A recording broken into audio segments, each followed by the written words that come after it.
The morning sun cast long shadows across the dusty main street of Independence, Missouri. When Elijah Cole first laid eyes on Judge Whitmore's mansion, it stood like a monument to Eastern prosperity amid the frontier town's weathered storefronts and saloons. Its white columns and manicured gardens a stark contrast to the rough-hewn world beyond its iron gates. Elijah adjusted his worn cavalry hat and checked the letter in his vest pocket one more time. The judge's message had been brief. Need experienced guide. Escort duty to Colorado territory. Generous compensation. After 3 months of scraping by on odd jobs and poker winnings, Elijah couldn't afford to be particular about the work he took. A Negro servant in pressed livery answered the door, eyeing Elijah's trail-worn appearance with poorly concealed disdain. "Judge Whitmore is expecting you, sir. This way." The interior was all polished mahogany and crystal chandeliers. A world away from the boarding houses and army camps Elijah had called home for the past decade. His spurs clinked against marble floors as he followed the servant to a study lined with leather-bound books. Judge Whitmore sat behind an imposing desk, silver-haired and sharp-eyed, with the bearing of a man accustomed to having his orders followed without question. He didn't rise when Elijah entered, merely gestured to a chair. "Mr. Cole, your reputation precedes you." The judge's voice carried the cultured tones of old Virginia. "Decorated cavalry officer, expert tracker, survived more Indian skirmishes than most men see in 2 lifetimes. That was a long time ago, Judge." Elijah remained standing, hat in hand. "These days, I'm just a man looking for honest work." Indeed. Whitmore studied him with the calculating gaze of someone weighing a horse for purchase. "I require someone to escort my daughter to Denver City. She's to be married to Harrison Blackwood of the Colorado Mining Corporation. The journey should take no more than 6 weeks if the weather holds. Straightforward enough. When do we leave?" "Tomorrow at dawn. You'll be paid $200 upon safe delivery, plus expenses." The judge opened a drawer and produced a leather pouch, tossing it onto the desk. "Consider this an advance on your fee." Elijah hefted the pouch, feeling the weight of gold coins. It was more money than he'd seen in months. "Seems generous for a simple escort job." "Nothing about my daughter is simple, Mr. Cole." A flicker of something, frustration, worry, crossed the judge's face. "Josephine is spirited. She's been raised with certain Eastern sensibilities that don't always translate well to frontier life. You'll need patience. I've dealt with difficult clients before." "I'm sure you have." Whitmore rose, signaling the meeting's end. "One more thing. This marriage is of utmost importance to our family's interests. I trust you understand that failure is not an option." The threat was politely delivered but unmistakable. Elijah nodded curtly. "I'll see her safely to Denver City. Judge, you have my word."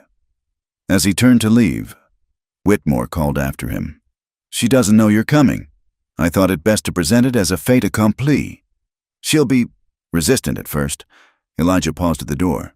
"Resistant to the journey or the marriage?" The judge's smile was cold. "That, Mr. Cole, is not your concern." Outside, Elijah made his way to Murphy's livery to check on his horse, a sturdy Mustang named Scout, who'd carried him through more tight spots than he cared to count. The familiar smell of hay and leather helped clear the mansion's perfumed air from his lungs. "Taking another job. Eli?" Old Murphy emerged from a stall, wiping his hands on a leather apron. "Escort duty. 6 weeks to Denver City." Murphy whistled low. "That's rough country this time of year. Cheyenne been active along the Smoky Hill Trail. You traveling alone?" "Me and a passenger." Elijah ran his hand along Scout's flank, checking for any signs of lameness. "Some Eastern lady heading to her wedding." "God help you." Murphy chuckled. "Had a fellow through here last week, asking about guides familiar with the Colorado route. Mean-looking sort with a scar across his throat. Turned him away. Didn't like his look." Something cold settled in Elijah's gut. He say what he needed a guide for? "Nope. Just said he had business in Colorado. Urgent business." Murphy spat tobacco juice into the sawdust. "You watch yourself out there. Eli, Something don't feel right about folks heading that way lately. That night, Elijah took a room at McBride's boarding house and spent the evening cleaning his weapons, his Navy Colt revolver, a Henry rifle, and a Bowie knife. Tools of survival in a land that didn't forgive carelessness. As he worked oil into the rifle's mechanism, his mind wandered to the job ahead. Escorting a spoiled Eastern girl across 800 miles of hostile territory for her wedding. He'd done worse for less money. But something about this arrangement nagged at him. The judge's urgency, the generous payment, the mention of family interests. It all pointed to complications he'd rather avoid. But $200 would set him up for months. Maybe even give him enough to head to California. Start fresh where the war and its ghosts couldn't follow. Dawn came too soon, bringing with it a cold wind from the north. Elijah saddled Scout and loaded his pack mule with supplies. Dried beef, hardtack, coffee, ammunition, medical supplies, and camping gear. He'd learned long ago that preparation meant the difference between a difficult journey and a fatal one. The Whitmore mansion looked different in the gray morning light, less imposing and more melancholy. A covered wagon waited in the circular drive, loaded with trunks and boxes that would be more at home on a steamship than a frontier trail. "You can't be serious," a woman's voice, clear and sharp as winter ice, cut through the morning air. "I won't travel with some hired gun." Elijah rounded the wagon to find the source of the voice and stopped short. Josephine Whitmore stood on the front steps, wearing a traveling dress of deep blue wool that probably cost more than he made in a year. She was younger than he'd expected, perhaps 23 or 24, with auburn hair swept up in an elaborate style that wouldn't last a day on the trail. Her green eyes blazed with fury as she faced her father. "Josephine, be reasonable," Judge Whitmore said, his tone suggesting this was a well-worn argument. "The territory is dangerous, mister. Cole comes highly recommended. I don't care if he comes recommended by President Grant himself." She turned those fierce eyes on Elijah, taking in his weathered face, trail clothes, and visible weapons with obvious distaste. "I don't need a bodyguard. If you insist on this farce of a marriage, at least allow me to travel with dignity." "Your dignity won't stop a Cheyenne arrow or a bandit's bullet," Elijah said mildly. "But if you'd prefer to make the journey alone, I'm happy to return the advance and find other work." She blinked, apparently surprised he'd addressed her directly. "You'd do that? Walk away from your fee?" "Ma'am, I've got no interest in dragging an unwilling woman across 800 miles of hard country. Either you want to get to Denver City safe, or you don't. Makes no difference to me." Judge Whitmore's face darkened. "Now see here, Cole. It's Miss Whitmore's decision." Elijah interrupted. "She's the one who'll be spending 6 weeks on the trail. If she'd rather take her chances alone, that's her choice to make."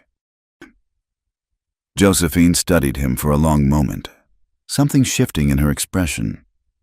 "You're not what I expected." "Likewise, ma'am." A ghost of a smile touched her lips, gone so quickly he might have imagined it. "Very well, Mr. Cole, since my father insists on treating me like cargo to be delivered, I suppose I have no choice but to accept your protection." She descended the steps with practiced grace, pausing beside him. "But understand this, I am not some frontier trollop to be ordered about. You'll address me as Miss Whitmore, and you'll keep your distance. Are we clear?" "Crystal clear. Miss Whitmore." He touched the brim of his hat. "We've got 3 hours of daylight to burn. Best get moving if we want to make Campbell's Creek by nightfall." She swept past him toward the wagon, head high and shoulders rigid. Judge Whitmore caught Elijah's arm as he turned to follow. "Remember what I said. Cole, safe delivery to Harrison Blackwood.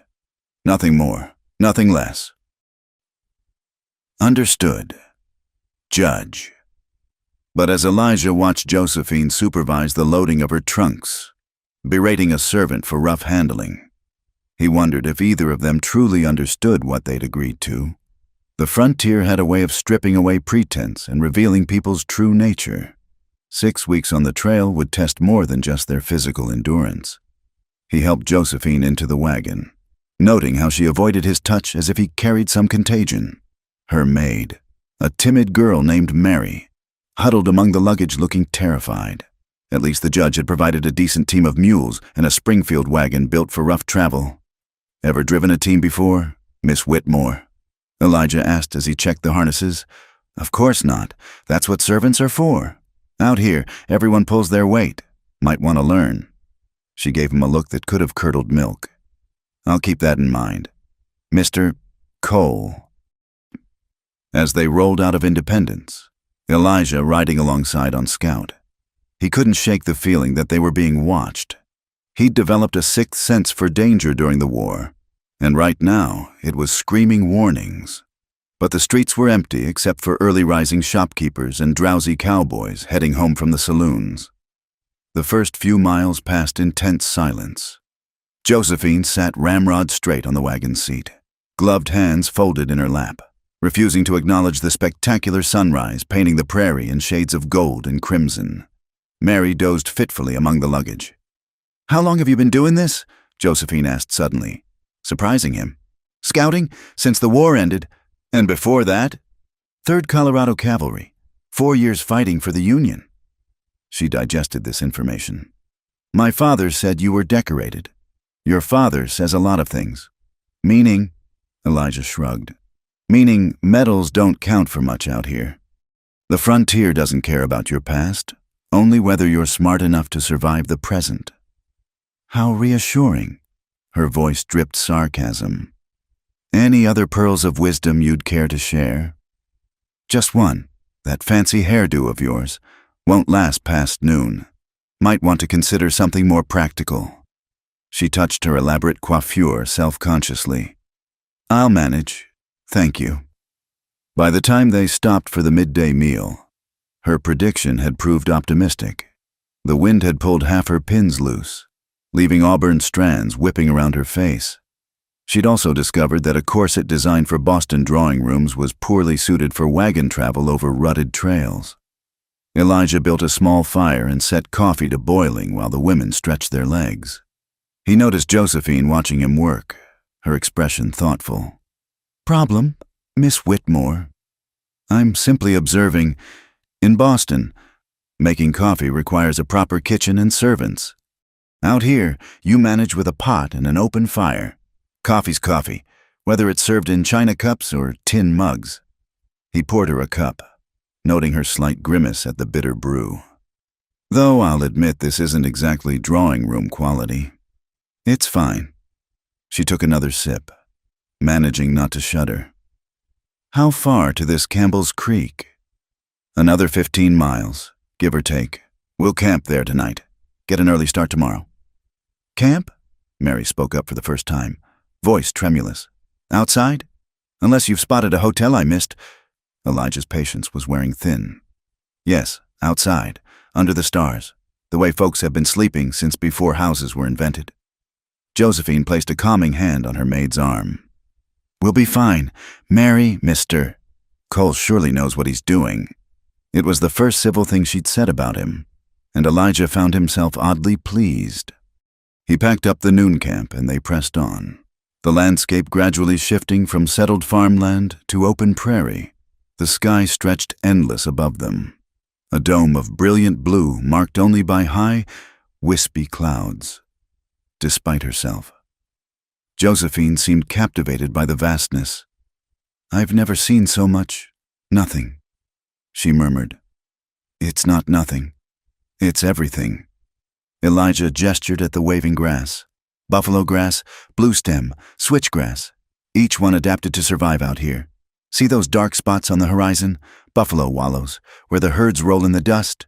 And that circling hawk? He's hunting prairie dogs. The whole land's alive, if you know how to look. She studied him with those green eyes. "You love it out here." "It's honest. The land doesn't lie or pretend to be something it's not. Survive or die, simple as that." Rather harsh philosophy. Maybe, but at least you know where you stand. They reached Campbell's Creek as the sun touched the western horizon. Elijah had camped here before, a reliable water source with good sight lines and shelter from the wind. He unhitched the team and set them to graze while the women watched uncertainly. "I'll need help with the tent," he said, unpacking canvas and poles. "Surely that's not—" Josephine began, then stopped. "Show me what to do." Together they erected a simple A-frame tent for the women. Elijah would sleep under the stars, as was his preference. He built a fire ring with practiced efficiency, soon having a cheerful blaze going against the gathering dusk.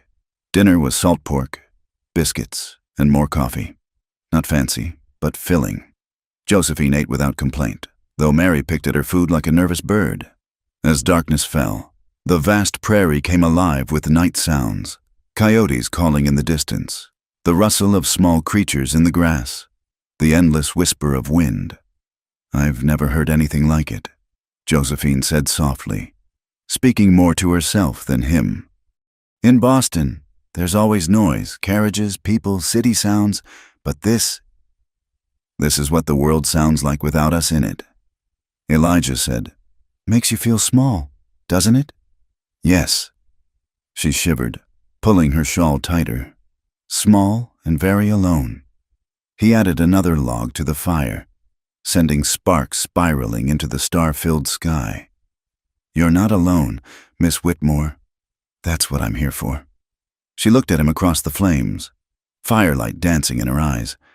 For a moment, the hostility was gone, replaced by something almost vulnerable.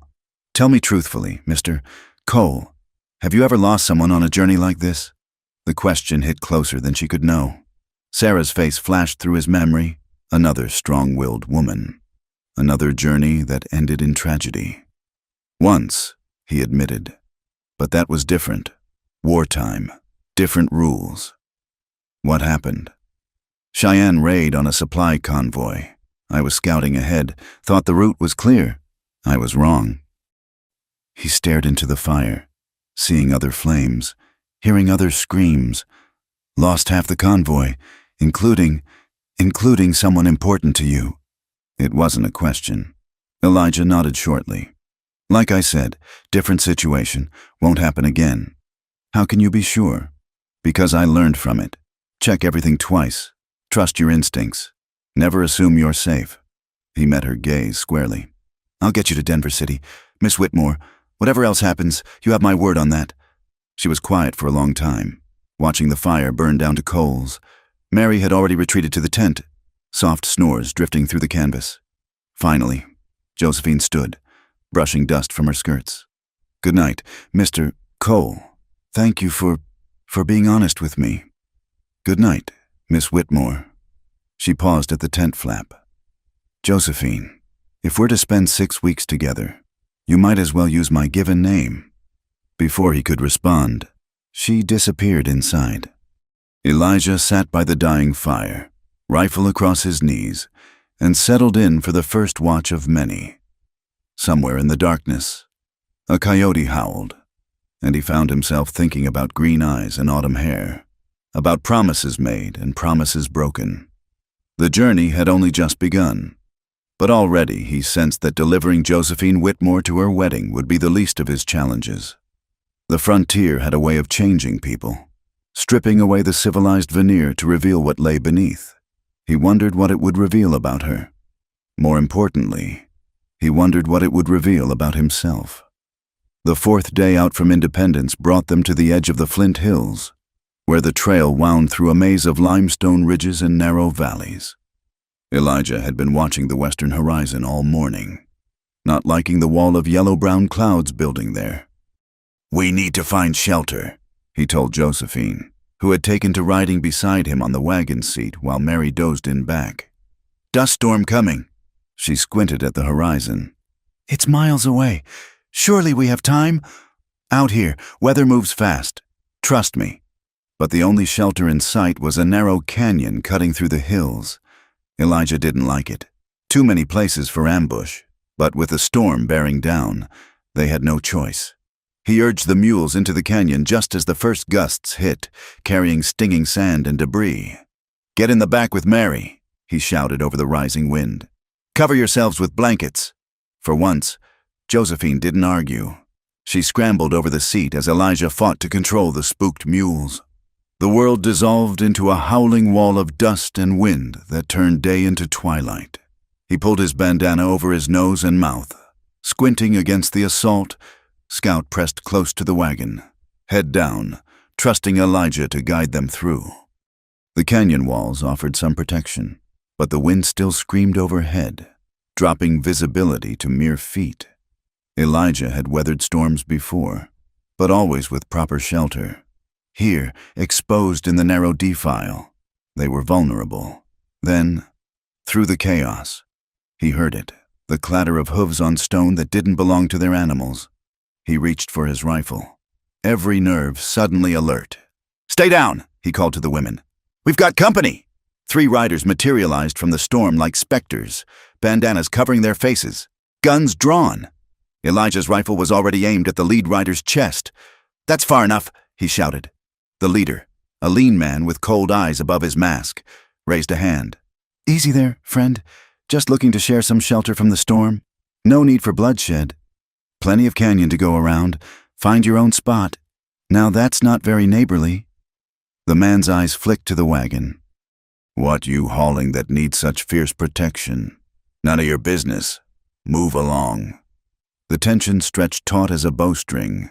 3 against 1 weren't good odds. But the narrow canyon worked in Elijah's favor. They couldn't flank him easily. His finger tightened on the trigger. Then Josephine's voice cut through the standoff. "Mr. Cole? Is everything all right?" The leader's eyes sharpened with interest. Well, lady passenger. Must be valuable cargo indeed." "The lady's traveling to her wedding," Elijah said evenly. "Nothing more. Now I won't ask again. Move along." For a long moment, nobody moved. The storm howled around them, dust devils dancing between the horses. Then the leader chuckled, a sound like grinding stone. "Wedding, eh? Lucky man." He tipped his hat mockingly. "We'll be seeing you, friend. Trail's a long way to Colorado." They melted back into the storm as quickly as they'd appeared. Elijah kept his rifle ready until he was certain they were gone, then slumped against the wagon seat, adrenaline leaving him shaky. "Are they gone?" Josephine peered out from the canvas, face pale with dust and fear. "For now, but we'll see them again. Men like that don't give up easy." "How do you know?" "Because I've been men like that." He spat dust from his mouth. During the war, when supply lines were cut and orders were more suggestion than rule, desperation makes thieves of honest men. She studied him with those penetrating eyes. "But not you. I had my moments, things I'm not proud of." He checked the storm, still raging but beginning to weaken. "We all did things to survive. Question is whether you let it define you after—" They waited out the storm, huddled in the canyon, Elijah keeping watch while the women tried to rest. When it finally passed, leaving them coated in fine dust, he immediately set about checking their gear and animals. "We're pushing through to Pawnee Rock," he decided. "It's a longer day than planned, but I want distance between us and those riders." Josephine emerged from the wagon, her once fine traveling dress now thoroughly trail-worn. She'd given up on her elaborate hairstyles, instead binding her auburn hair in a simple braid. The change made her look younger, more vulnerable. "I want to learn," she said suddenly. "Learn what?" "To shoot, to defend myself." She met his surprised look steadily. "You won't always be there. If those men come back—" Elijah considered her request. Teaching a proper Eastern lady to handle firearms went against everything her world stood for. But then, they weren't in her world anymore. "All right, tonight, after we make camp." They pressed on through the afternoon, the landscape growing more desolate with each mile. The storm had scoured away any softness, leaving behind a world of sharp edges and harsh beauty. Pawnee Rock rose from the plains like a ship from a grass sea, its sandstone face carved with countless names of travelers who'd passed before. Camp that night was tense, everyone aware they were being watched from somewhere out in the darkness. Elijah built the fire small, not wanting to provide an easy target. After a quick meal, he brought out his spare revolver. "First rule," he said, checking the chamber was empty before handing it to Josephine. "Never point it at anything you don't intend to kill." She took the weapon gingerly, surprised by its weight. Mary watched from the tent, scandalized by the impropriety of it all. It's heavier than I expected. Everything's heavier out here, consequences especially. He showed her how to hold it properly, how to sight down the barrel. Don't jerk the trigger, squeeze it gentle, like you're pressing a flower. She raised an eyebrow at the comparison. You have experience pressing flowers. Mr. Cole had a life before the war. Even pressed a few flowers for... He stopped, jaw tightening. Ancient history. Focus on the target. He'd set up a row of empty cans 30 feet away. Start close, work your way back, and remember... The gun roared, making her yelp and nearly drop it. The shot went wide, hitting nothing but prairie. Warn me next time, she gasped. Nobody warns you in real life. Again. She gritted her teeth and tried again. And again. By the 10th shot, she was hitting cans consistently. There was a fierce concentration in her face that reminded him of soldiers he'd trained. Green boys learning to kill before they'd properly learned to shave. You're a quick study, he admitted. I had excellent tutors in Boston. Piano, French, mathematics. She smiled wryly. Though somehow gunfighting never made the curriculum. Different kind of education out here. She handed the gun back, massaging her wrist. Tell me about her. Who? The woman you were going to mention. The one you pressed flowers for. Elijah busied himself cleaning the revolver. Nothing to tell. You loved her. Yes.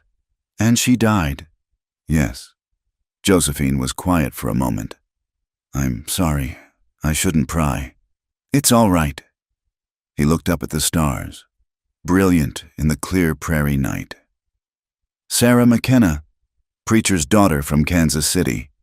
Hair like corn silk and a smile that could light up a room. We were going to marry after the war. What happened? I happened. Made promises I couldn't keep. The war ended, but I came back different. Broken. She tried to understand. But how do you explain what it's like to watch your friends die in mud and blood? How do you tell a preacher's daughter about the things you did to survive? So you left her. I thought I was protecting her. From me. From what I'd become. His laugh was bitter. She followed anyway. Joined a wagon train heading west. Said she'd find me or die trying. Josephine's face had gone very still. The Cheyenne Raid. The Cheyenne Raid? He holstered the revolver with careful precision. I failed her twice. Once by leaving, once by not being there when she needed me. That's not... Yes, it is. He stood abruptly. Get some sleep. We've got ground to cover tomorrow. She rose as well, brushing dust from her skirts. Elijah? It was the first time she'd used his given name. He paused, but didn't turn. Thank you for teaching me, for trusting me with her memory. He nodded once and walked into the darkness beyond the fire, behind him. He heard her talking softly to Mary, preparing for bed, but sleep would be a long time coming for him. It always was when the ghosts came calling. The night passed without incident, though Elijah caught glimpses of campfires in the distance. Their shadows were patient, waiting for the right moment. He'd have to be more careful. Maybe leave the main trail for a while. Morning brought a change in the weather. Cooler, with clouds building in the north. The autumn storms were coming early this year. They broke camp quickly. Josephine now helping with practiced efficiency instead of standing aside. You're different than I expected, she said as they rolled out. How so? Father made you sound like just another rough frontiersman. All violence and crude manners. She glanced at him sideways. But you quote poetry when you think no one's listening. You notice beauty in the landscape. You carry pain like a physical weight. Don't make me into something I'm not. I'm exactly what your father hired. A man who's good at violence when violence is needed. Perhaps, but I think that's the least interesting thing about you. Before he could respond, Scout's ears pricked forward, and Elijah's hand went to his rifle. A moment later, he saw what had alerted his horse, a overturned wagon ahead, one wheel spinning lazily in the breeze. "Stay here," he told Josephine. But she was already climbing down. Someone might be hurt, or it might be a trap, but she was already hurrying forward, and he had no choice but to follow, scanning for threats. The wagon had been ransacked, contents scattered across the prairie. No bodies, but blood stained the wagon seat. Fresh blood.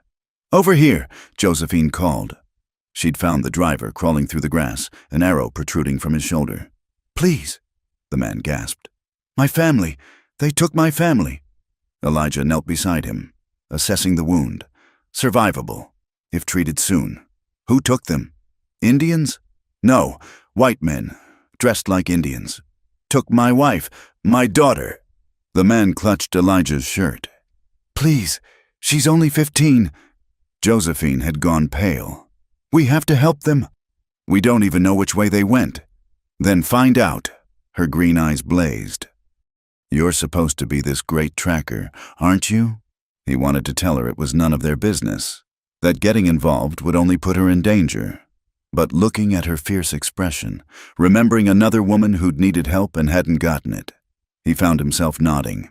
"Mary, tend his wound," he ordered.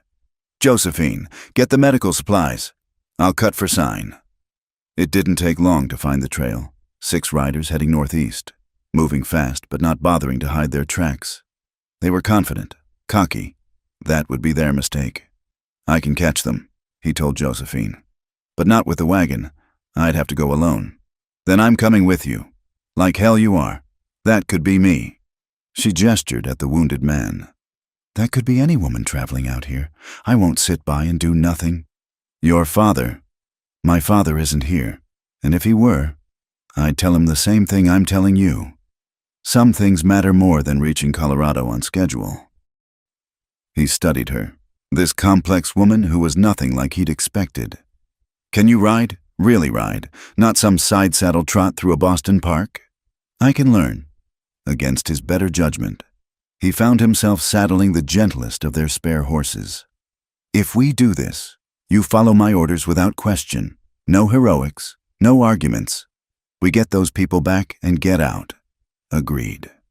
They left Mary with the wounded man and the wagon, Elijah trusting that the raiders wouldn't double back while they had fresh captives to concern them. He set a hard pace, Josephine gamely keeping up despite her inexperience. The trail led to a series of low bluffs cut by dry washes, perfect ambush country.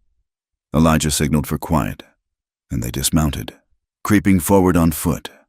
The raiders had made camp in a wash, confident in their isolation. Elijah counted 6 men, just as the tracks had indicated. The woman and girl were tied to a wagon wheel, clothing torn but apparently unharmed so far. "Wait here," he breathed in Josephine's ear. "When the shooting starts, get to the captives. Cut them free and get them out." "What about you?" "I'll manage." He circled wide, using every scrap of cover. The war had taught him patience, how to move like smoke through hostile territory. The raiders were passing a bottle, laughing at something. They never saw him coming. His first shot took the leader in the chest, spinning him into the fire. The second dropped a man reaching for his rifle. Then chaos erupted. Gunfire and shouts and confusion. Josephine didn't wait. She sprinted from cover, a knife in hand, making for the captives. A raider saw her and swung his gun around, but Elijah's shot took him in the shoulder before he could fire. "The woman! Get the woman!" someone shouted. Elijah rolled behind a boulder as bullets whined overhead. 3 down, 3 to go. He could see Josephine sawing at the ropes, the captive woman trying to shield her daughter. A raider broke from cover, rushing Josephine. Elijah's rifle clicked empty. No time to reload. He drew his revolver, but the angle was wrong. Josephine in the line of fire. Then she turned, the spare revolver he'd trained her with appearing in her hand. The shot was wild, but close enough to make the raider dive for cover. It gave Elijah the opening he needed. When the smoke cleared, 6 raiders lay dead or dying. Josephine stood among them, gun still raised, face white with shock at what she'd done. "You did good," Elijah told her, gently taking the weapon. "You saved them. I almost shot a man. Almost only counts in horseshoes." Come on, let's get these folks back to their wagon. The reunion was tearful, the family grateful beyond words. But Elijah kept watching the horizons, knowing the sound of gunfire carried far on the prairie. They needed to move. Back at their own wagon, they found Mary had done well with the wounded man. He'd live, though the arm might never be quite right. Elijah made the decision to travel together for safety, at least until they reached Fort Larned. That night, with both camps combined for protection, Josephine sat apart from the others, staring into the fire. Elijah brought her coffee and sat beside her. "It's different when it's real," she said quietly. "Shooting cans is one thing, shooting at a person. First time's always hard. Gets easier. That's what worries me." She looked at him. "Do you regret teaching me?" "No, you needed to know. Out here, sometimes violence is the only answer." He paused. "But I hope you never have to use it again." "So do I." She was quiet for a moment. "Those men from the storm, they're still following us, aren't they?"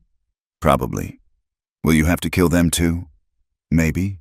Depends on how determined they are." She shivered, and without thinking, he put his arm around her shoulders. She stiffened for a moment, then relaxed against him. They sat that way for a while, two people finding unexpected comfort in the middle of an unforgiving land. "I'm not who I was 4 days ago," she said finally. "The trail changes everyone. Question is, do you like who you're becoming?" She considered this. "I don't know yet, but I know I'm more than just cargo to be delivered." She stood, brushing off her skirts. "Good night, Elijah. Good night, Josephine."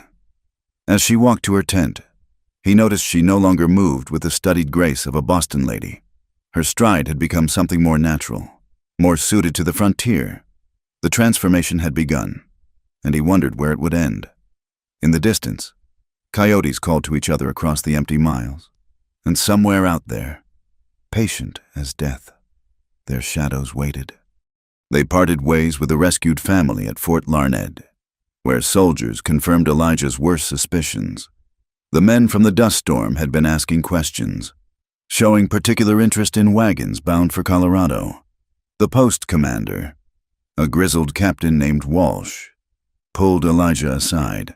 "Jake Bonner's gang," Walsh said, naming the cold-eyed leader. "They've been working this stretch for months.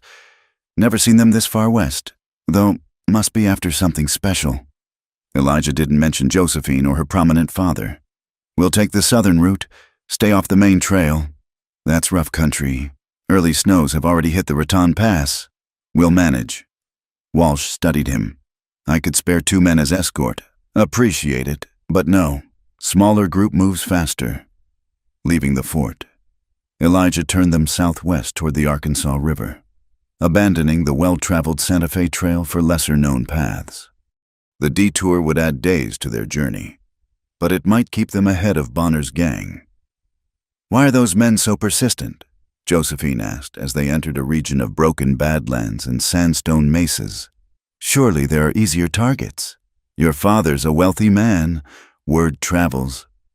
Elijah had been dreading this conversation. "There's something else. That marriage of yours. Harrison Blackwood doesn't just own mines. He controls water rights, railroad easements, political connections. Whoever controls him controls half of Colorado." Her voice was flat. "And whoever controls his wife controls him. I'm not just a bride. I'm a business transaction." "You knew?" "Of course I knew. Father's been planning this for years. Why do you think I was so angry?" She laughed bitterly. "I'm not a person to him. I'm a commodity to be traded for influence." They pushed deeper into the Badlands as the day waned, the landscape growing increasingly hostile. Twisted junipers clung to cliff faces, and the trail narrowed to barely more than a goat path. As they rounded a sharp bend, Elijah's worst fears materialized. A landslide had blocked the route completely. "We'll have to backtrack," he said, studying the jumbled rocks. "Lost us half a day."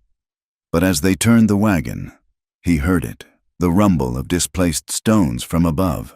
His battlefield instinct screamed danger. "Run!" He slapped the mule's rumps hard. "Move!" The hillside came apart in a roar of dust and stone. Elijah grabbed Scout's reins with one hand and Josephine with the other, hauling her from the wagon seat as tons of rock crashed down where they'd been moments before. They hit the ground hard, rolling away as the landslide swept the wagon off the trail. Mary's scream cut through the chaos before being swallowed by the thunderous cascade. When the dust settled, the wagon was gone, buried under tons of rubble. Of Mary. There was no sign. "Mary!" Josephine scrambled toward the slide, but Elijah caught her. "We have to help her. She's gone." He held her as she fought him, then collapsed against his chest, sobbing. "I'm sorry. There's nothing we can do. This is my fault. If I hadn't insisted on leaving the main trail. This wasn't natural." Elijah studied the cliff face, seeing tool marks, the deliberate placement of the slide. "Bonner's work. He's hurting us." Josephine pulled back, eyes red but suddenly focused. "Into what?" "Nothing good. They salvaged what they could from their pack animals, bedrolls, some food, ammunition, his rifle. Everything else was buried with poor Mary. As night fell, they took shelter in a shallow cave, no fire to betray their position." "What do we do now?" Josephine asked, her voice steady despite everything. "We survive, get to high ground at first light, find a way around, and then, one problem at a time." She was quiet for a while, pressed against him for warmth in the cold desert night. "Tell me we'll make it. We'll make it, liar." "Maybe, but it's a good lie." She laughed despite herself. "A sound like water in the desert. You're a strange man, Elijah Cole, cynical and hopeful at the same time.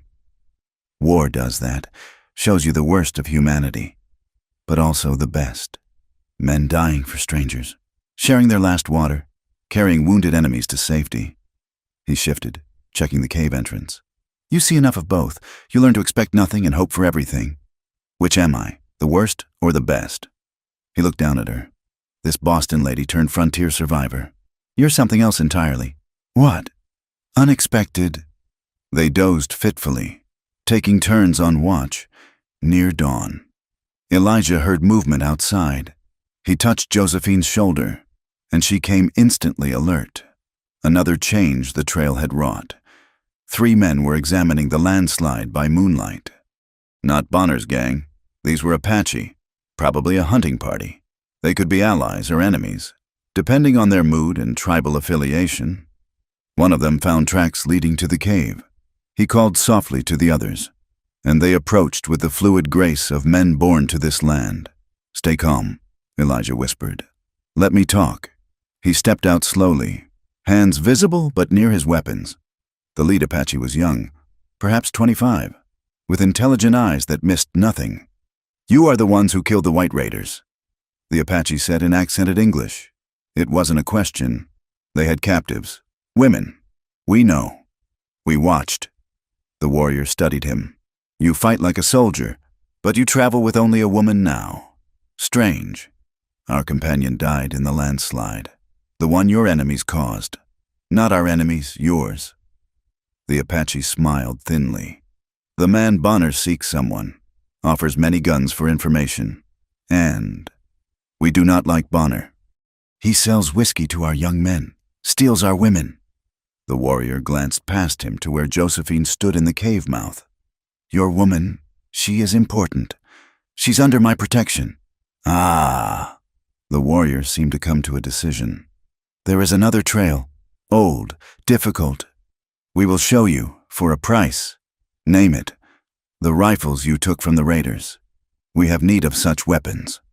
Elijah had grabbed 3 rifles from the ambush site, knowing they might prove valuable. "Done. Come. We must move before the sun finds us." The Apache trail was indeed old and difficult, winding through narrow slots in the rock where they had to lead the horses single file. The warriors moved ahead and behind, silent as shadows. Josephine stayed close to Elijah, trusting his judgment. They climbed steadily upward, the air growing thin and cold.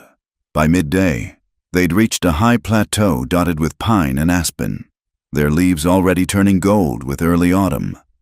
"From here, you go north," the lead warrior said, pointing to a distant pass. 2 days to the mining town of Trinidad. Bonner cannot follow this way. His horses are too soft, his men too clumsy. We're grateful, Elijah said, handing over the promised rifles. The warrior examined the weapons with satisfaction, then looked at Josephine. Your woman is stronger than she appears. The land has marked her. What do you mean? Some people the land rejects. Others, it claims. She has been claimed. He smiled at Josephine. You will not have the life you expected, white woman, but perhaps you will have the life you need. With that cryptic pronouncement, the Apache melted away into the forest, leaving them alone on the high plateau. What did he mean? Josephine asked. About the land claiming me? Apache believe the land chooses people, changes them to match its needs. It's their way of explaining why some folks thrive out here while others wither. And have I been changed? Elijah looked at her, travel-worn dress, sun-darkened skin, calloused hands, eyes that had seen death and kept their strength. What do you think?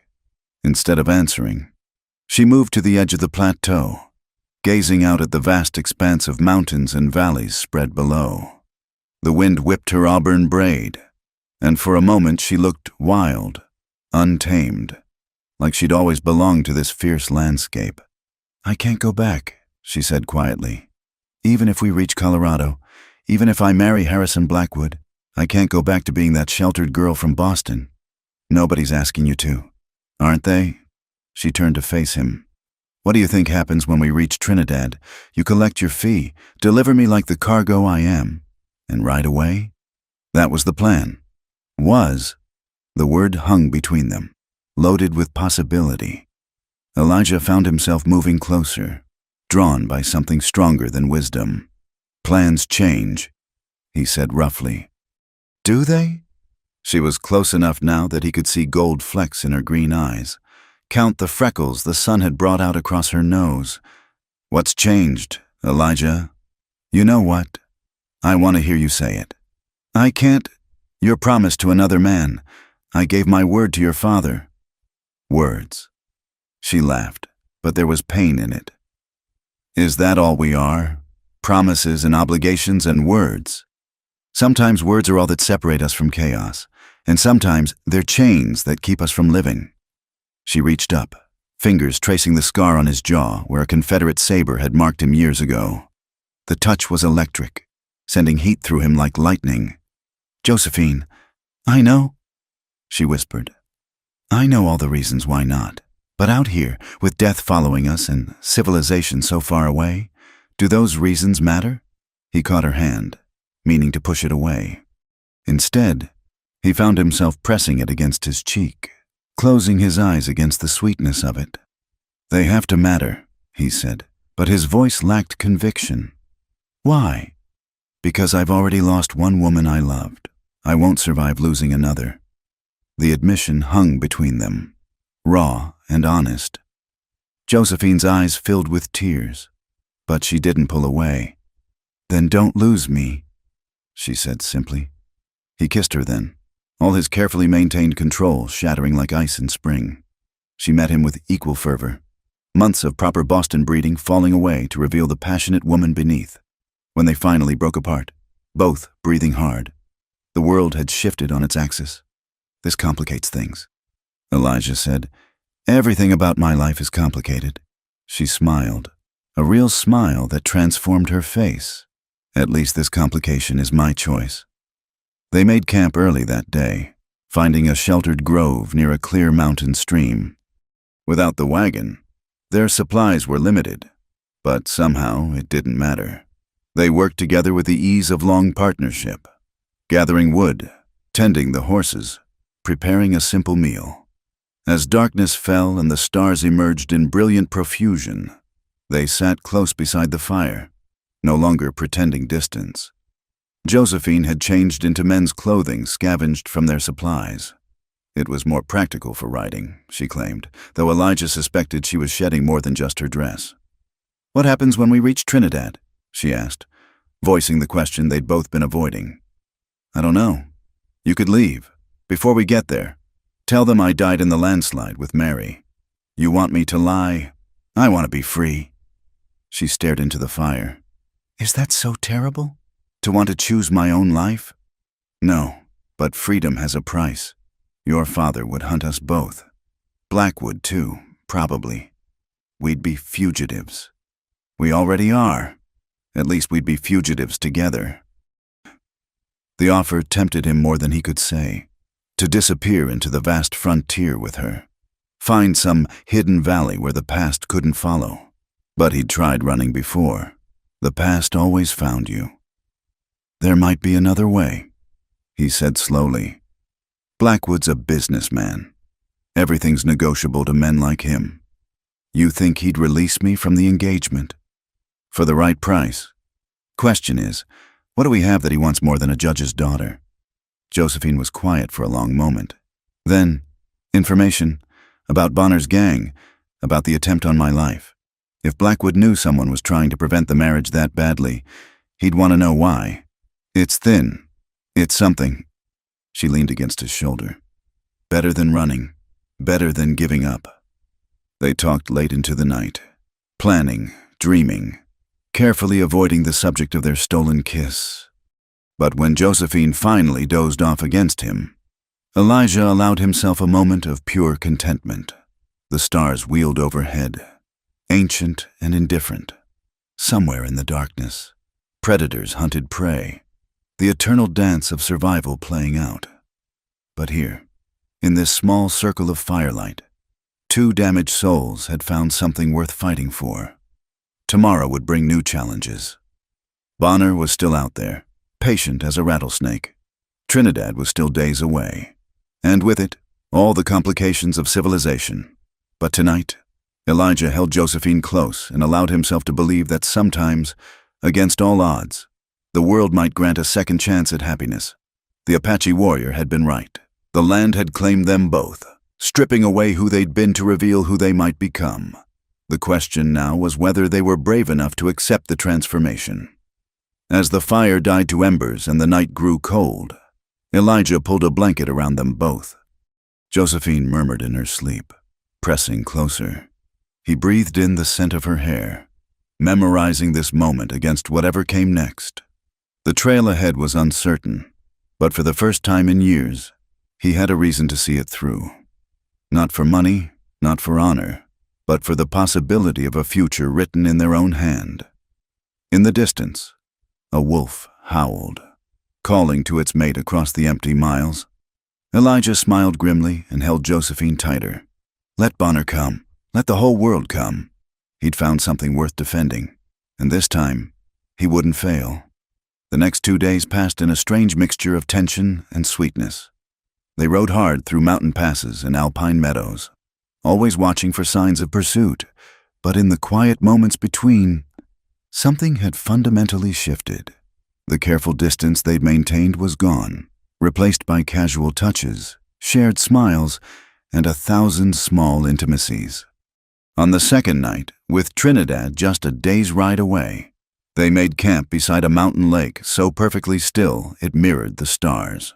The temperature had dropped sharply, autumn asserting itself in earnest, and their single fire seemed small against the vast darkness. Tomorrow changes everything, Josephine said, sitting close beside him, their shoulders touching. Maybe not. Elijah poked at the fire, sending sparks spiraling upward. We still have choices. Do we? She turned to look at him, face half in shadow. Sometimes I feel like we're just leaves in a river, swept along by currents we can't control. Even leaves can catch on branches, find eddies, change course. He met her gaze. Nothing's written until we write it. She smiled sadly. You're more romantic than you pretend to be. Don't let that get around. I have a reputation to maintain. The attempt at levity fell flat. They both knew that by tomorrow night, everything would be decided one way or another. The freedom of the trail, the simplicity of survival, would give way to the complex realities of civilization. I wish, Josephine started, then stopped. What? I wish we could just stay here, build a cabin, live off the land, forget the rest of the world exists. It's a nice dream, but just a dream. Dreams have power. Sometimes they become real if you want them badly enough. She shifted closer, and he put his arm around her, drawing her against his side. Do you want it badly enough, Elijah? What I want and what's right aren't always the same thing. That's not an answer. He was quiet for a long moment, wrestling with truths he'd kept buried. Yes, he said finally. I want it. Want you. More than I've wanted anything since Sarah. Since Sarah. The name no longer hurt to say. He realized, somewhere on this journey, the wound had finally begun to heal. But wanting isn't enough. You deserve better than a life in hiding. What if I disagree? What if I think a life in hiding with you is better than a life in the open with a man I don't love? Then I'd say the trail has made you delirious. She pulled back to look at him. I'm serious. Elijah, when we get to Trinidad, I'm going to tell Blackwood I won't marry him. Whatever happens after that, happens. Your father can disown me if he wishes. I'm through being a pawn in his games. You say that now, but you've never been poor, never gone hungry, never. She silenced him with a kiss, fierce and desperate. When she pulled back, her eyes were bright with unshed tears. I know what I'm choosing, she whispered. I'm choosing you. The weight of her declaration settled over him like a physical thing. He'd been prepared for many things on this journey, but not this. Not her complete, terrifying trust. Josephine, no more words, she said. We've talked enough. Tomorrow will bring what it brings. Tonight is ours. She stood, taking his hand, leading him away from the fire to where their bedrolls lay beneath a canopy of stars. The night was cold, but her touch was warm, and when she kissed him again, all his carefully reasoned objections crumbled like sand. They came together with a desperate tenderness, two souls seeking comfort against the uncertainty ahead. Each touch was a promise, each whispered endearment, a rebellion against the roles the world had assigned them. In the darkness beside the mountain lake, they wrote their own story, if only for one night. Later, as they lay entwined beneath shared blankets, Josephine traced patterns on his chest, her fingers finding old scars and new. Tell me about this one, she said, touching a puckered mark near his shoulder. Shrapnel, Battle of Chickamauga. And this, knife fight in Abilene, disagreement over cards. You've been marked by violence.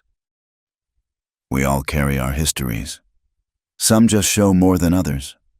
She was quiet for a moment. What marks will I carry from this journey?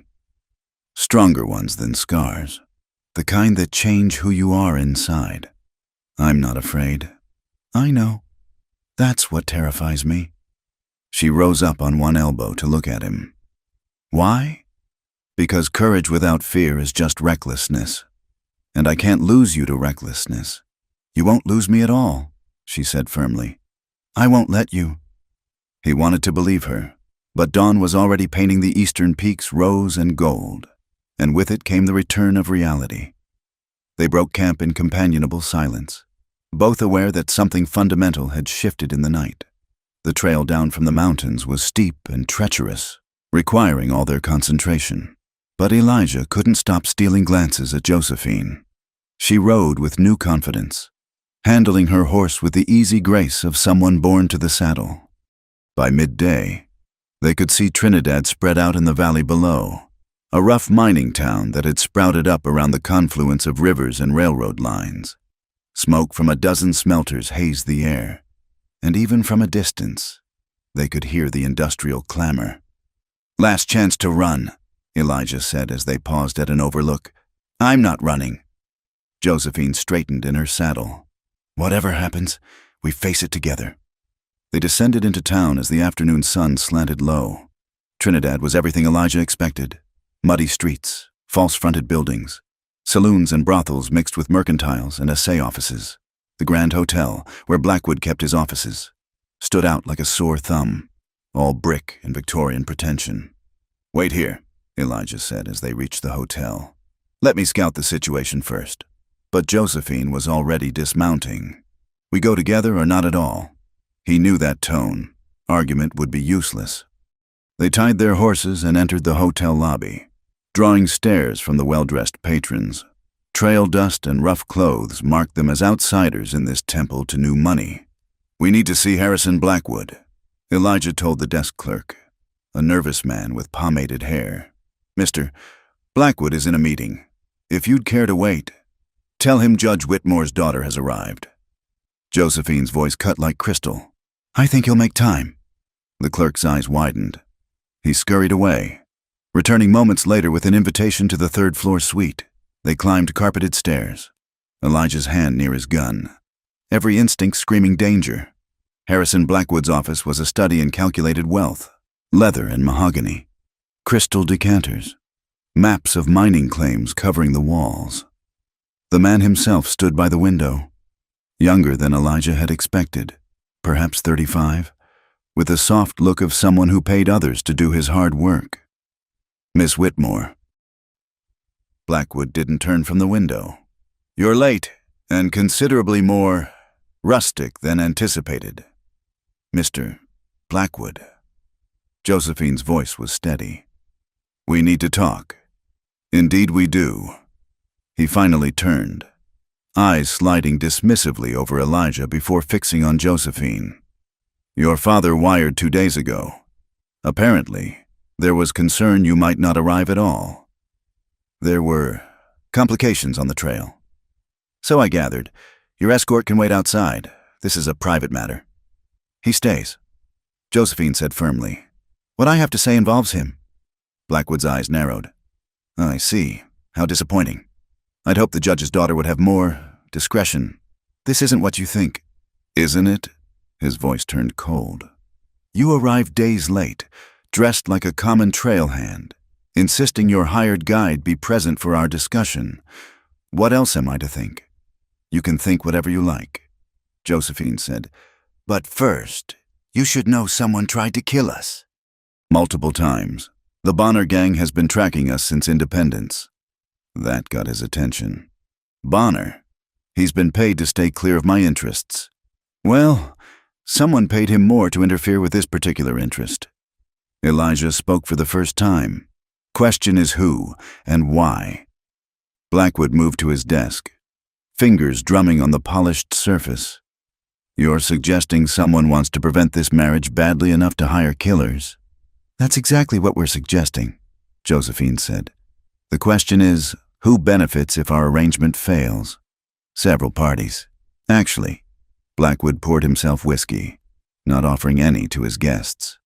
"I have competitors who'd love to see my alliance with your father crumble. Your father has enemies who'd enjoy watching his plans fail. And then there's—" He trailed off, eyes calculating. "There's what?" Elijah prompted. "Nothing. Business matters." But his tell was obvious, a slight twitch of his left eye that any poker player would recognize. "Mr. Blackwood," Josephine said, "I came here to dissolve our engagement, but now I'm wondering if there's more at stake than anyone told me." "Dissolve?" He laughed, but it was forced. "My dear girl, you can't simply dissolve a contract because the journey was difficult." "This isn't about the journey." She moved closer to his desk. "This is about honesty. What aren't you telling me? What's really at stake here?"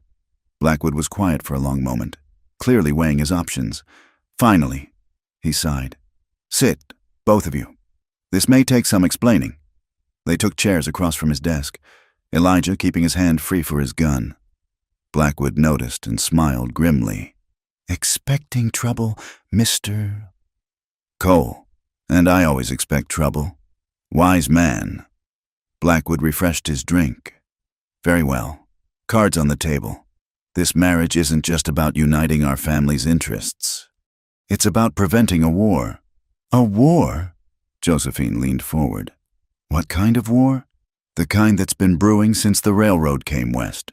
Control of water rights, mineral claims, transportation routes. It all hinges on political influence. Your father controls judges and legislators in Missouri. I control them in Colorado. Together, we can maintain peace. Apart, someone else steps into the vacuum." Elijah finished. "Someone like Samuel Morrison." Blackwood's eye twitched again. "You know Morrison?" Know of him, railroad baron out of Kansas. Been buying up land along the proposed southern route. Buying up and forcing out. Blackwood corrected. Morrison doesn't believe in competition. He believes in monopoly. If he can prevent this marriage, break the alliance between your father and me, he gains control of both territories. Josephine said slowly, My God, this was never about me at all. Everything is about power. Miss Whitmore, you're simply the currency in this particular transaction. She stood abruptly. No, I refuse to be anyone's currency. Refuse all you like. The stakes remain the same. Blackwood's voice hardened. Walk away from this marriage, and Morrison wins. How many small ranchers and farmers will he destroy? How many towns will he strangle with his monopolies? That's not my responsibility. Isn't it? He leaned back in his chair. You wanted honesty. Here it is. Marry me, and we maintain balance. Refuse, and watch Morrison turn this territory into his personal kingdom. Your choice. The room fell silent except for the tick of an ornate clock.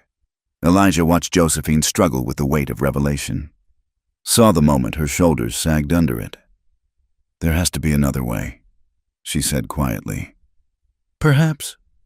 Blackwood studied them both. You say Bonner's been trying to kill you. Prove Morrison hired him, and everything changes. Without Morrison, the other vultures will circle but lack the power to act. How do we prove it? Elijah asked. Bonner's still out there, isn't he? Bring him in. Make him talk. Blackwood smiled coldly. I'll even pay your standard rate, Mr. Cole. Consider it a wedding gift. And if we succeed, Josephine asked, if we prove Morrison's involvement, then perhaps we can discuss alternative arrangements. A business partnership without the marriage component. Your father won't like it, but if the threat is neutralized. He let it hang. Elijah recognized the negotiation for what it was. A slim hope offered to desperate people, but it was better than nothing. We'll need resources, he said. Men, weapons, information on Bonner's whereabouts. Done. Blackwood moved to his desk, writing quickly. This will get you whatever you need from my people, but understand, you have 1 week. After that, the marriage proceeds as planned, or I align with Morrison myself. Self-preservation. You understand. We understand. Josephine took the paper. 1 week. They left the office in tense silence, the weight of new knowledge heavy between them. On the street, Josephine finally spoke. A week to catch a killer and prevent a war. Simple enough. Nothing about this is simple anymore. No, she agreed. But at least now we know what we're really fighting for and against. Elijah touched her arm. You don't have to do this. We could still run. And let Morrison win? Let him destroy innocent people? She shook her head. The Apache warrior was right. The land has claimed me. These are my people now. Even if they don't know it, I won't abandon them. He saw Sarah in her then, not in looks, but in spirit. The same fierce determination to do right, regardless of cost. It terrified and thrilled him in equal measure. Then we'd better get started, he said. Bonner won't catch himself. As they walked toward the livery to arrange fresh horses, neither noticed the figure watching from a second-story window. By the time they'd left town, heading back into the wilderness they'd just escaped. A rider was already carrying news to interested parties. The game had changed, but the players remained the same. And somewhere out in the vast Colorado territory, Jake Bonner waited, unaware that he'd become the prey instead of the predator. The hunt was on. The trail back into the mountains felt different this time. They were hunters now, not prey, though Elijah knew how quickly those roles could reverse. Blackwood had been true to his word. They'd left Trinidad with fresh horses, ample supplies, and information from his network of informants. Jake Bonner had been spotted near Phantom Canyon, licking his wounds and recruiting new men.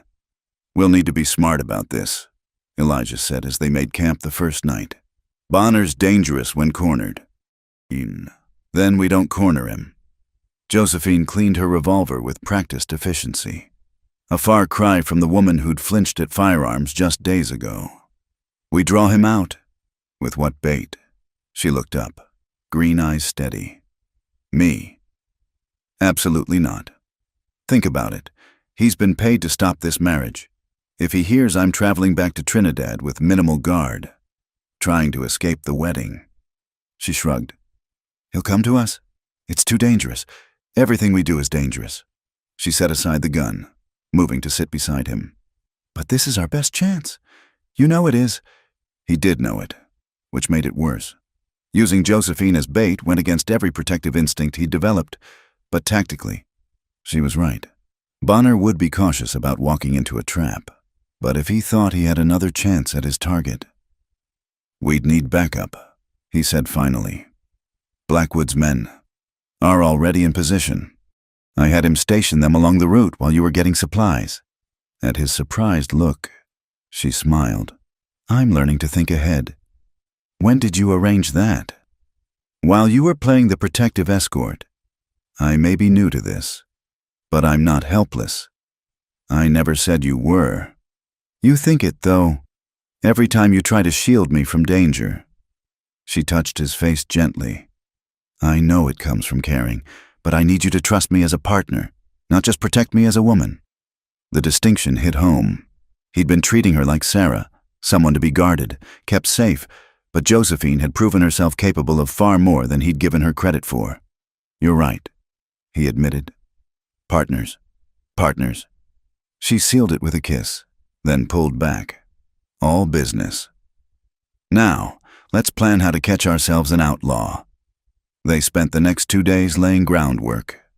Word was spread through carefully chosen saloons and trading posts. Judge Whitmore's daughter was fleeing her arranged marriage, heading back east with only a single guard. They made themselves visible in small towns, Josephine playing the part of desperate runaway, while Elijah appeared tired and distracted. The third night camped in a box canyon Elijah had scouted carefully. They got their first nibble. Scout's ears pricked forward, and Elijah heard it too, the subtle sounds of men trying to move quietly through broken country. They're here, he breathed, banking the fire lower. Josephine nodded, moving to her assigned position with calm efficiency. They drilled this scenario, knew their roles. She would remain visible by the fire while Elijah melted into the shadows. The attack came from 3 directions at once.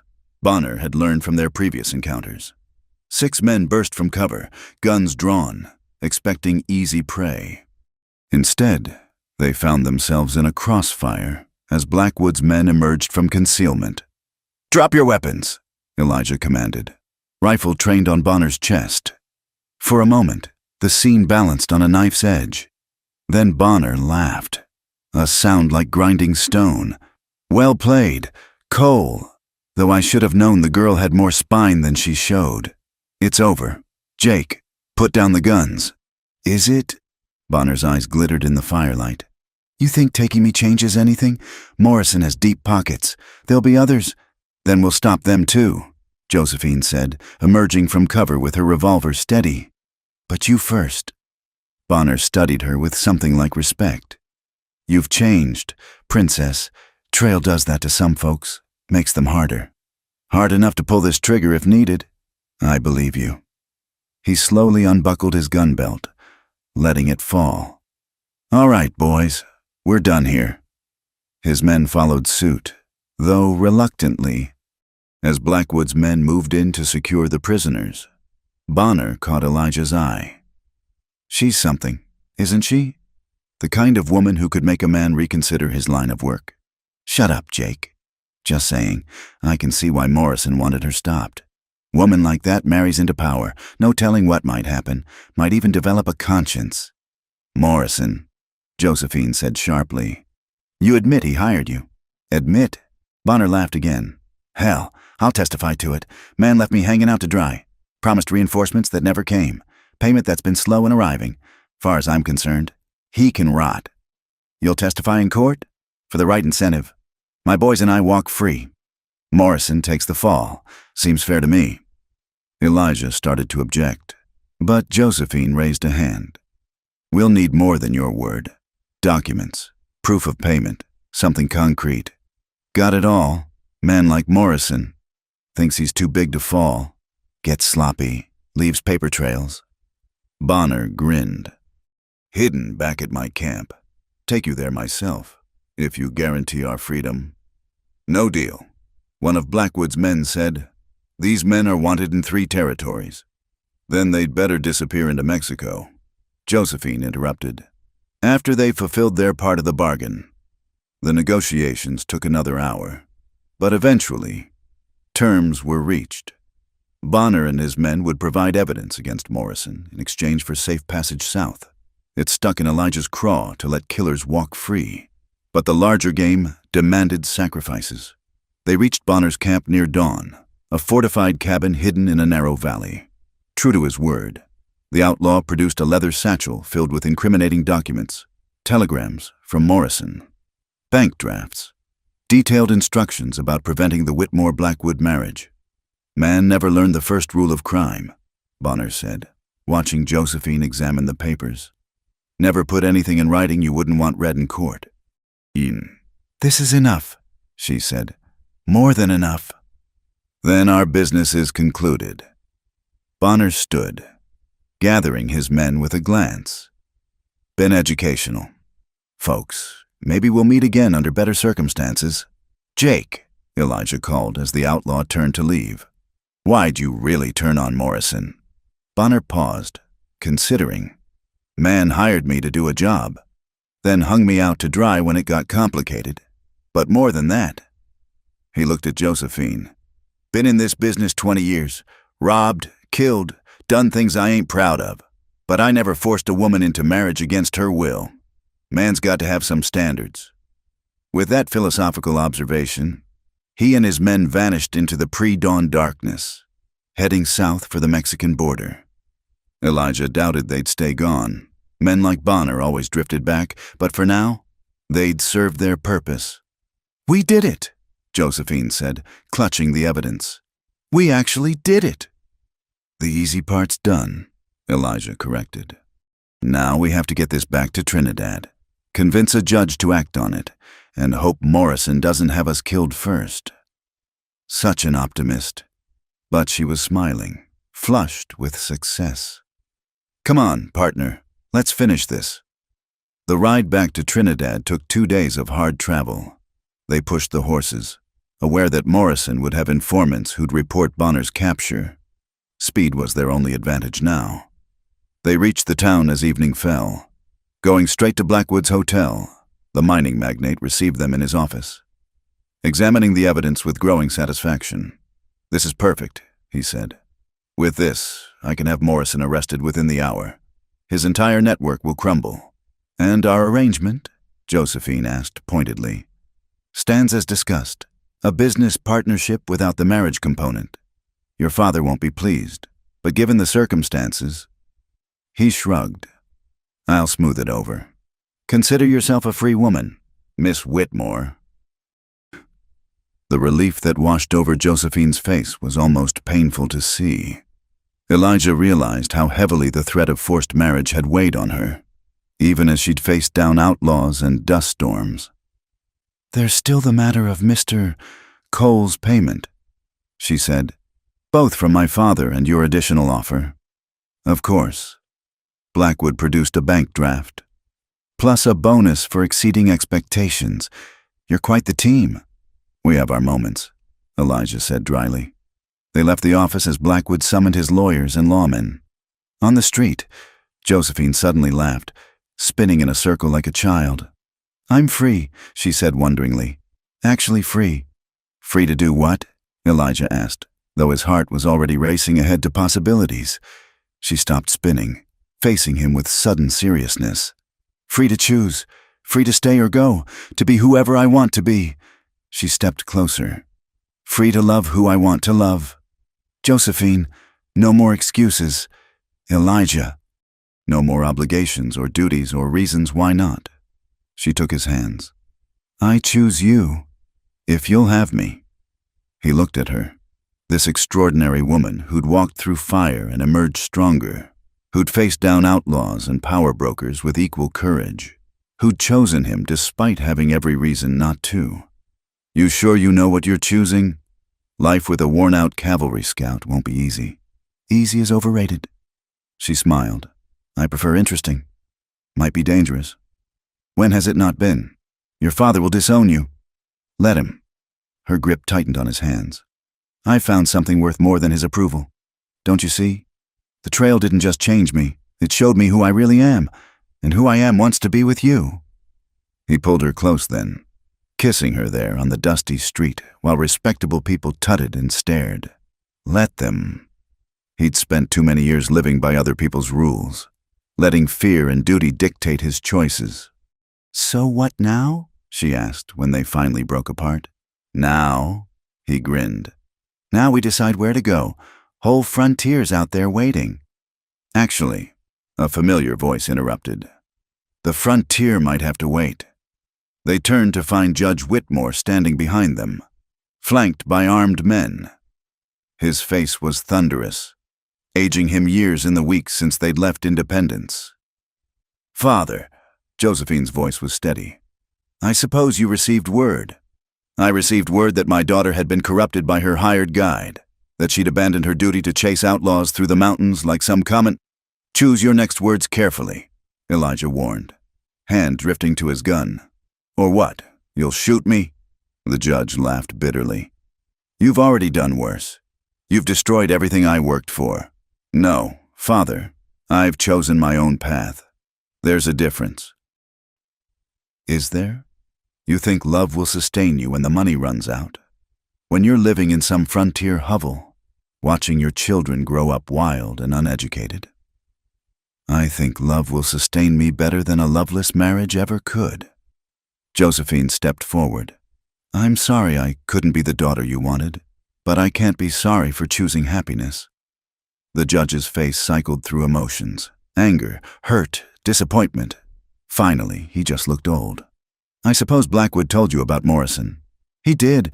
Your Grand Alliance nearly got me killed. I didn't know. He stopped, shoulders sagging.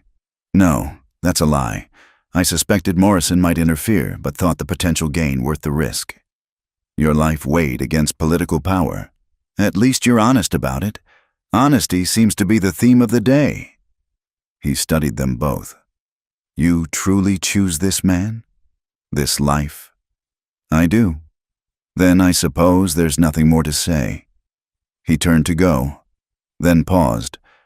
Your mother would have liked him. I think she always said I valued the wrong things. Father, be happy. Josephine, it's more than I managed. He walked away, his men following. Josephine started after him, but Elijah caught her arm. Let him go. He needs time to adjust. Will he?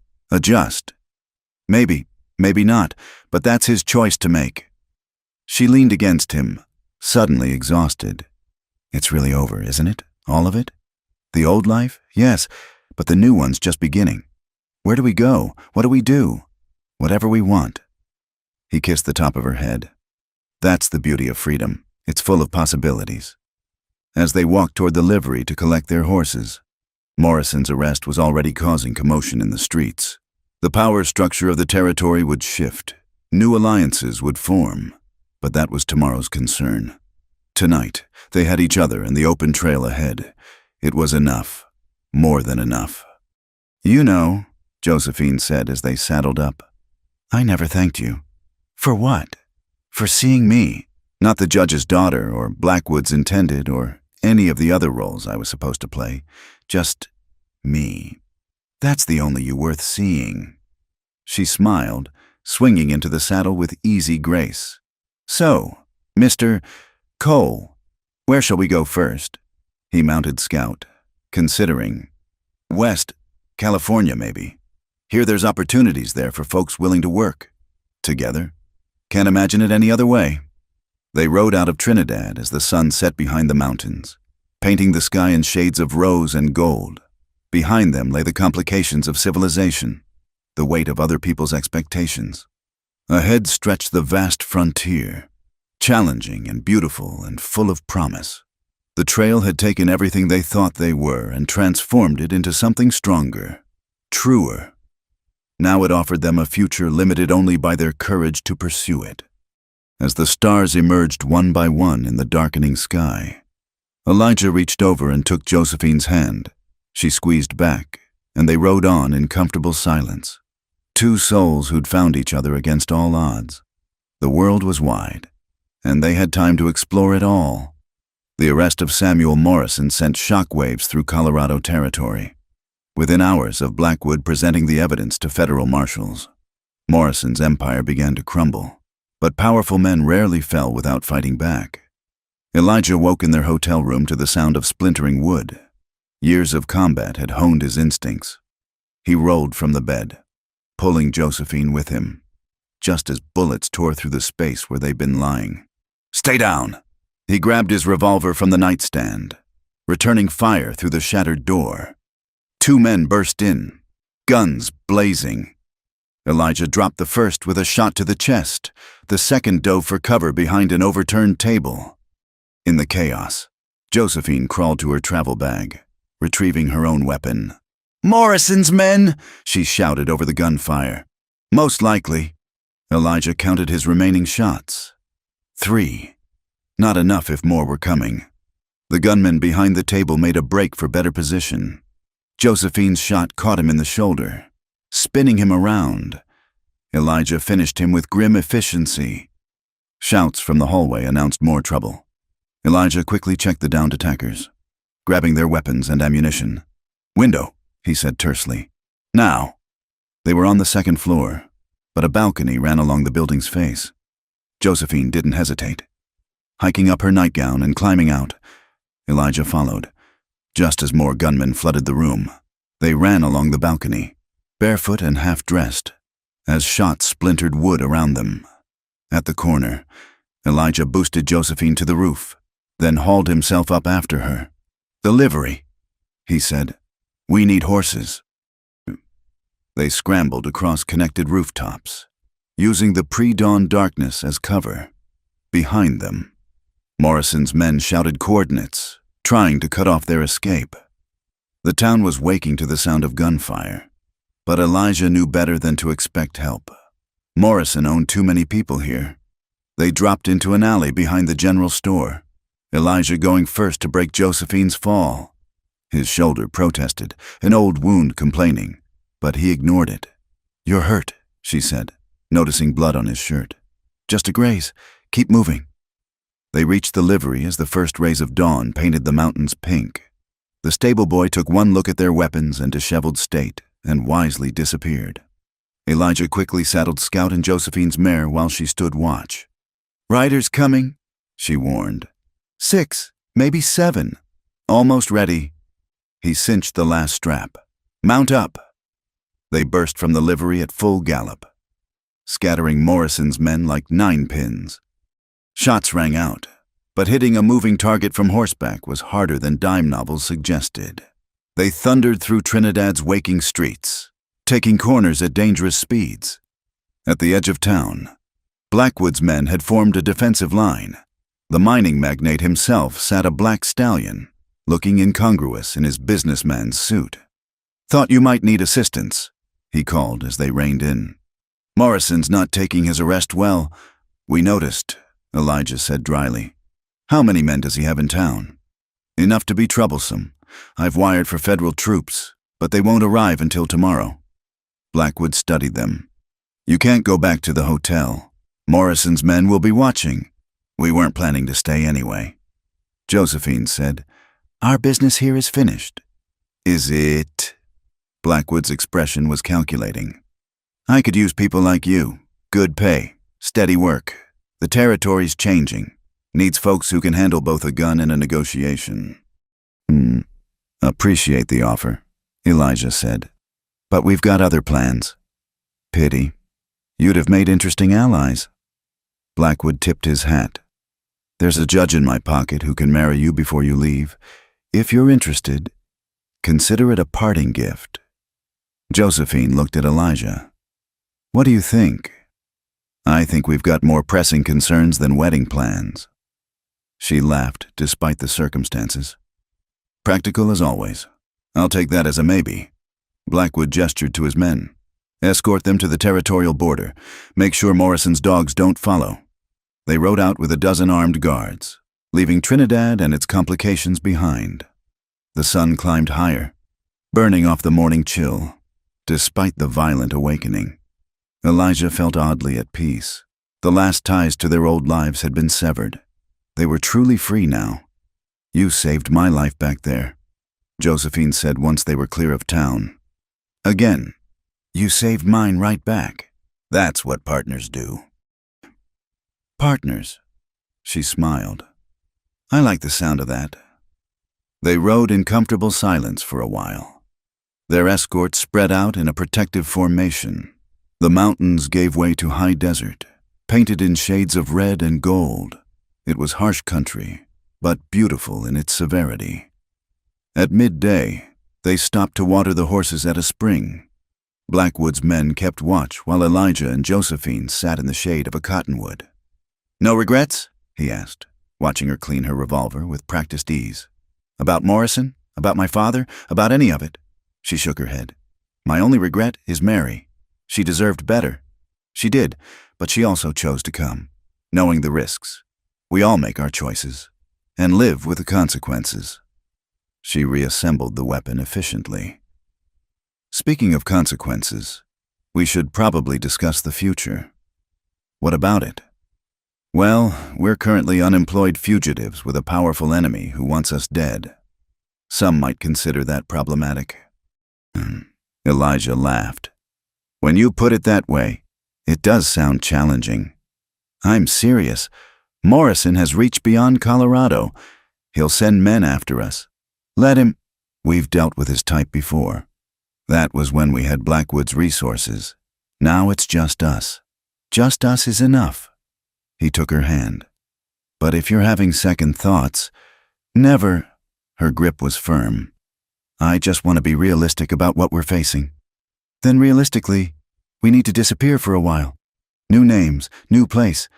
Let the dust settle. Morrison's got bigger problems than us right now, but he'll want revenge eventually." "Where do we go?" "West, like we planned. California's big enough to lose ourselves in. Gold fields are still producing. Ranching's growing. Plenty of opportunities for folks willing to work. From Boston society to California ranch hand." She smiled wryly. "Mother would be mortified. Your mother's not here." "No, she's not." The smile faded. "She died when I was 12. Consumption. Father changed after that, became harder, more focused on control. I think he was afraid of losing me too. Fear makes people do foolish things, like trying to control everything and everyone around them." She leaned against his shoulder. "I won't live that way. Whatever comes, we face it as equals." Agreed. By late afternoon, they'd reached the territorial border. Blackwood's men prepared to turn back, their duty done. The leader, a grizzled veteran named Haskins, pulled Elijah aside. "Word of advice, stay off the main trails for a few weeks.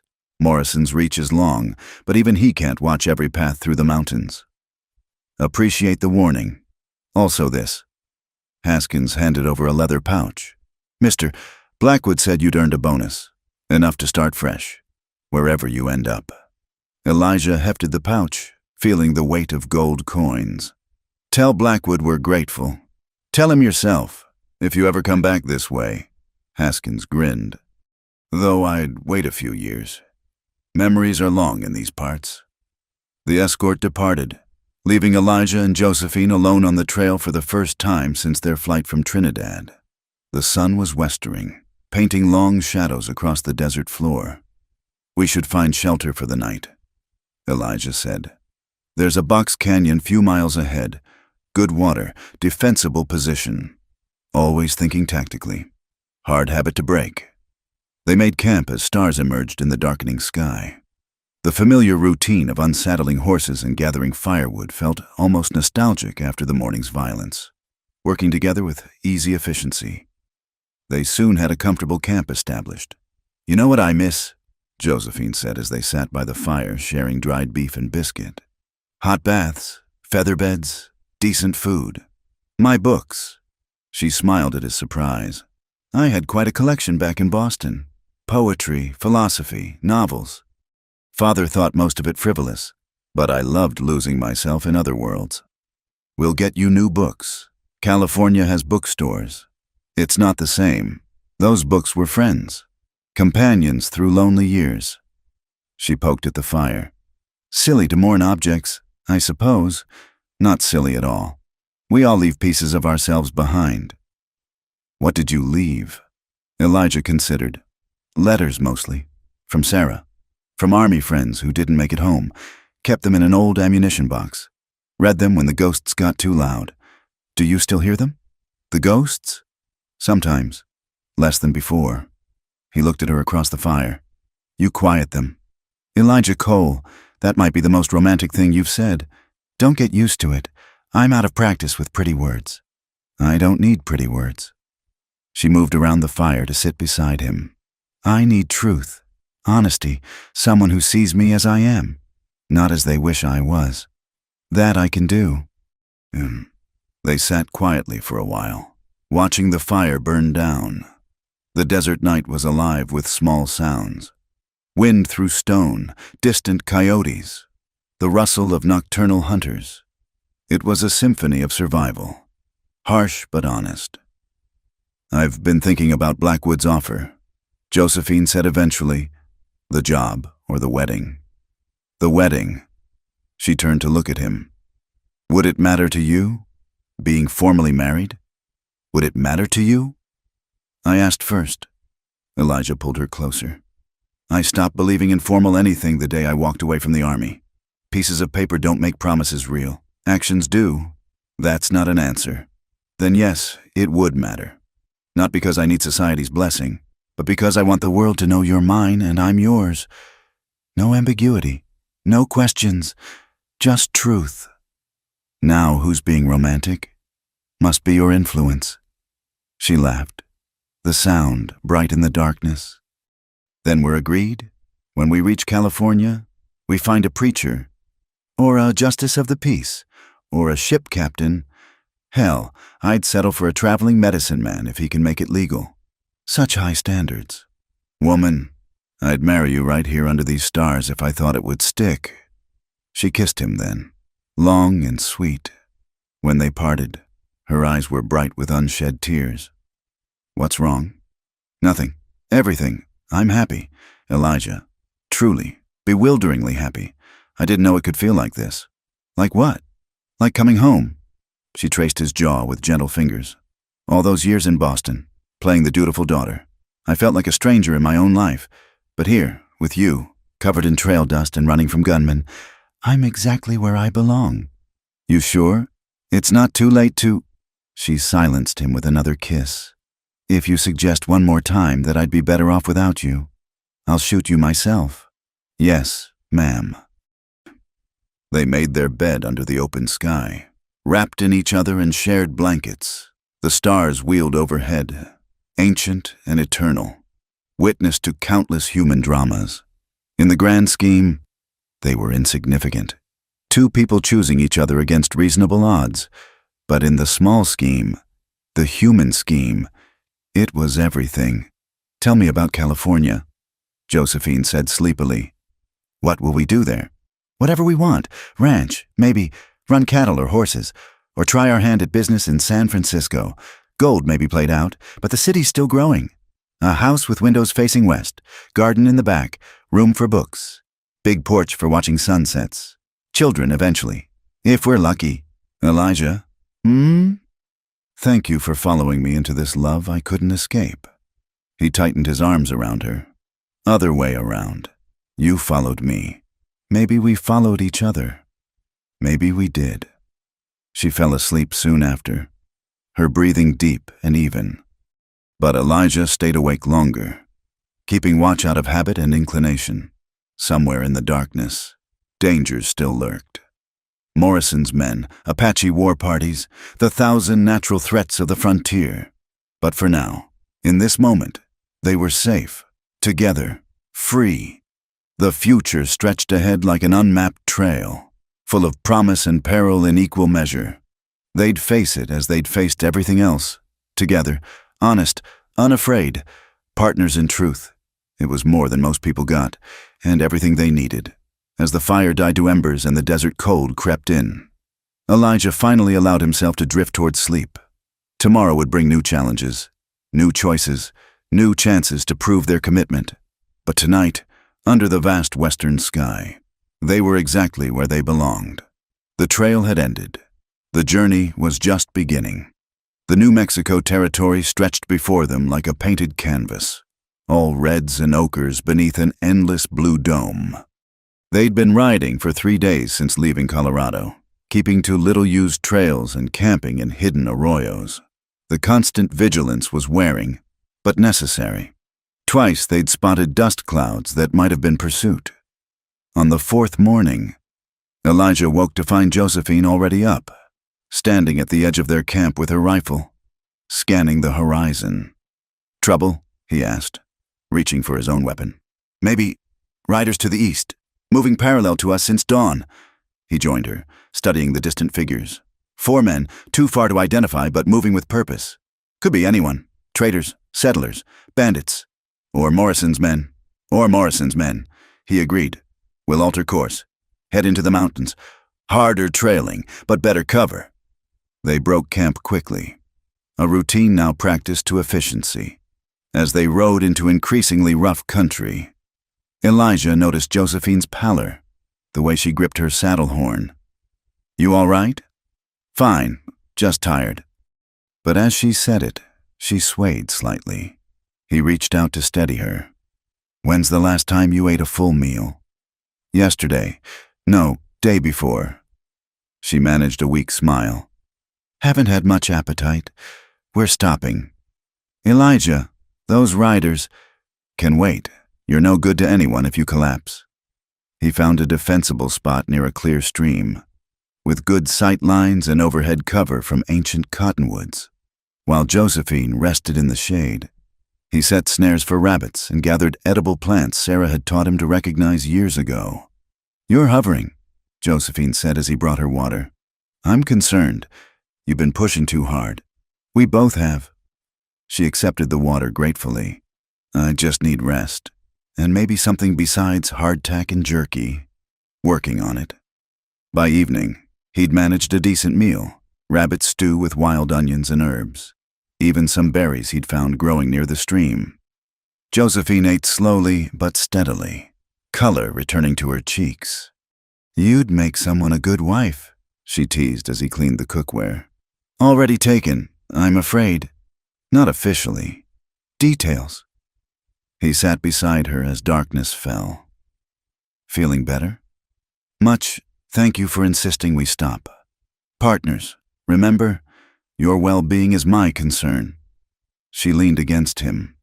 "I've been thinking about what that Apache warrior said, about the land claiming me." "What about it?" "He was right.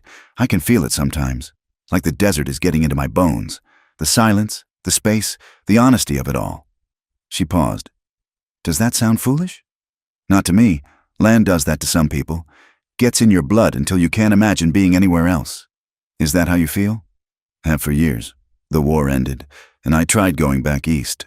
Lasted 3 months before I was half crazy from walls and crowds and people living on top of each other. Out here, a man can breathe. A woman, too," she added softly. "A woman, too." They sat in companionable silence, listening to the night sounds. Then Josephine stiffened. "The fire. Should we?" "Already banked it. Just coals now. No smoke to speak of." He'd been taking precautions automatically. "But you're right to think of it. You're learning. I had a good teacher." The next morning brought a decision point. The riders were still there, hanging back but definitely following. The mountains offered escape but would slow them down. The open desert meant speed, but exposure. "Your call," Elijah said, though he had his own opinion. Josephine studied their options with narrowed eyes. "Desert. If they're going to catch us, I'd rather see them coming." "My thought exactly." They rode hard across the flats, their shadows shortened to nothing beneath the noon sun. The followers matched their pace but didn't close the distance. It was almost worse than an attack.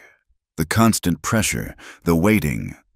That evening, they sheltered in a cluster of wind-carved rocks, Elijah was checking their back trail when he heard Josephine cry out. He ran back to find her facing a Mexican trader, his hands raised peacefully. "No harm, Senora," the man said quickly. "I am Pedro Vasquez, a merchant. I saw your fire and hope to share your camp." Elijah kept his gun ready but didn't point it directly at the man. "You alone? Sai traveling to Santa Fe with medicines and cloth." He gestured to a heavily laden mule. "The roads, they are dangerous for a single traveler. They're dangerous for everyone." Josephine said, "You've seen no one else?" "Only the 4 men who follow you. They stopped at my camp yesterday, asking questions." Pedro's weathered face creased with concern. "They seek a man and woman, offering much gold for information." "And what did you tell them?" "That I had seen no one. I do not like their eyes. You understand? Cold, like snakes." Elijah exchanged glances with Josephine. "We can share the camp, but we keep watches." "Of course. And perhaps a trade?" "I have newspapers from Santa Fe, only a week old. News of the world, for those who hunger for it." Josephine's eyes lit up. "Newspapers?" "Sit, and a book or two. My wife, she insists I carry them. Says it civilizes the wilderness." They made a comfortable camp, and Pedro proved an amiable companion. He shared his food, spiced beans and cornbread that tasted like a feast after days of trail rations, and regaled them with gossip from Santa Fe. "There is much talk of the Morrison scandal," he said, producing a crumpled newspaper. "The man's empire crumbles like old adobe. Many arrests, much shouting in the courts." Josephine seized the paper eagerly. Reading by firelight. "It's true. Morrison's been indicted on multiple charges: conspiracy, attempted murder, bribery." She looked up. "We're mentioned. The mysterious disappearance of Judge Whitmore's daughter and her escort remains unexplained." "Mysterious," Elijah repeated dryly. "We prefer it that way." "Your father offers a reward for information." Pedro noted carefully. $5,000 for our safe return. The notice does not specify. Josephine's face hardened. "Of course it doesn't." She returned to the paper, but Elijah saw the hurt she tried to hide later, as Pedro snored peacefully and Elijah kept watch. Josephine joined him at the edge of camp. "Can't sleep?" "Too much thinking." She settled beside him. "Is it wrong to wish he cared? Even a little?" "He cares, just can't separate it from his need to control." "You're defending him, understanding him. There's a difference." Elijah scanned the darkness automatically. "Man loses his wife, raises a daughter alone. Fear of losing her too gets twisted up with love until he can't tell them apart." "When did you become so wise about fathers and daughters?" "When I fell in love with one." She leaned into him. "I want to hate him. It would be easier." "Hate's never easier. Trust someone who carried it for years. It's like drinking poison and expecting the other person to die." "Then what do I do with all this anger?" "Let it go. Not for him, for you, for us. Can't build a future on a foundation of rage." She was quiet for a long time. "You're right, as usual. I have my moments, more than moments." She kissed his cheek. "I'll take the next watch. You need rest too." He started to protest, then saw the determination in her eyes. 2 hours, then wake me. 3. Josephine. 3. Or I let you sleep till dawn. You're a hard woman to argue with. Learning from the best." He left her to her watch, trusting her vigilance. It was a small thing, but significant. The complete faith that she could protect them as well as he could. Morning brought a proposal from Pedro. "I could travel with you to Santa Fe. There is safety in numbers." "No." Elijah looked at Josephine, who nodded slightly. "We'd welcome the company." They set out together, the trader's cheerful chatter a pleasant change from days of tense silence. But the followers were still there, hanging back like patient wolves.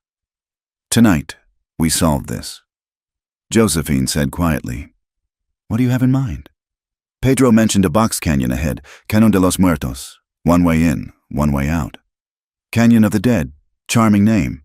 If they follow us in, we confront them. If they don't, we know they're just paralleling our route, not actively hunting. And if they do follow," her smile was sharp, "then we end this." Elijah considered the plan. Risky, but better than days more of cat and mouse. "All right, but we do it smart. Scout the canyon first, set up positions." They reached the canyon at sunset. Pedro, no fool, chose to camp at the mouth. "I will keep good watch," he promised. "And if you do not return, I will tell your story in Santa Fe." "Comforting," Elijah said dryly. The canyon was a slash in the earth, narrow and winding.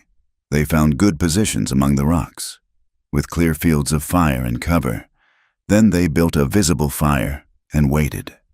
2 hours after full dark, they came. 4 men, moving carefully but confidently.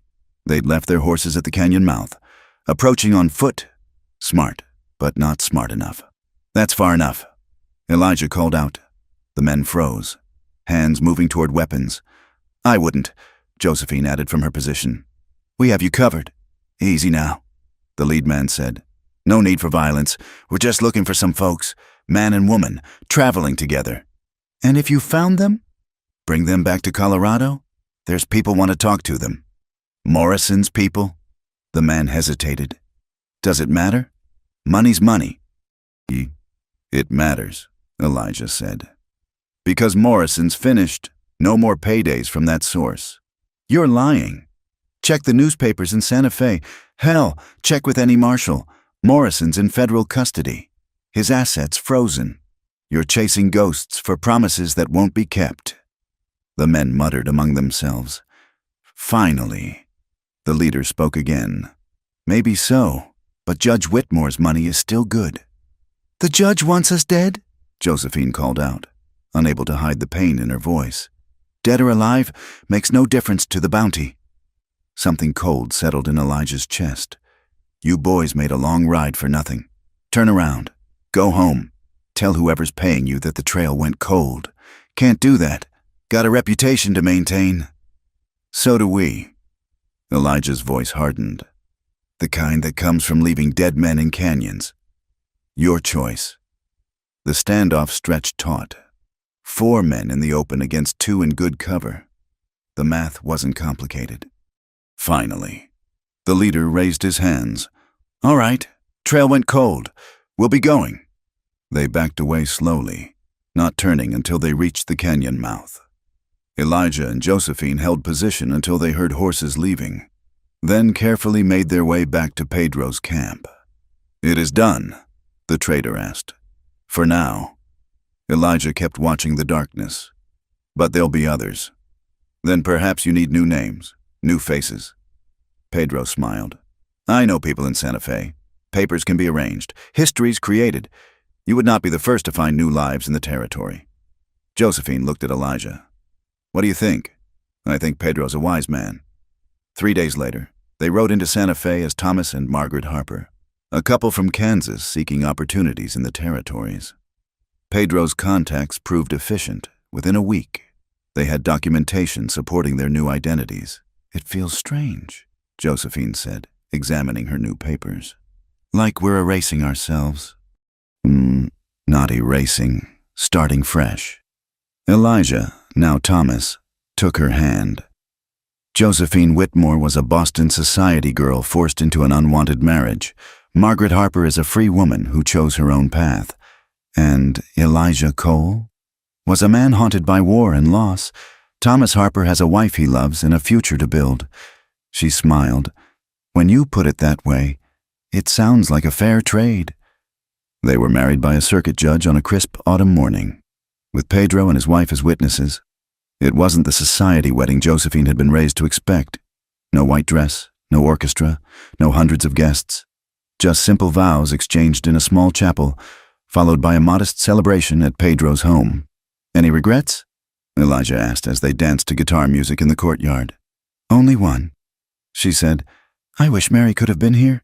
She would have been happy for us." "She would have. And maybe Father will forgive me someday." "Maybe, but that's his journey to make." She nodded, then smiled. "No more sadness today. We're married." We're free, and we're together. That's worth celebrating. They left Santa Fe 2 days later, heading west toward California with a wagon train of other hopeful settlers. Just another couple seeking their fortune in the Golden State. Unremarkable except to each other.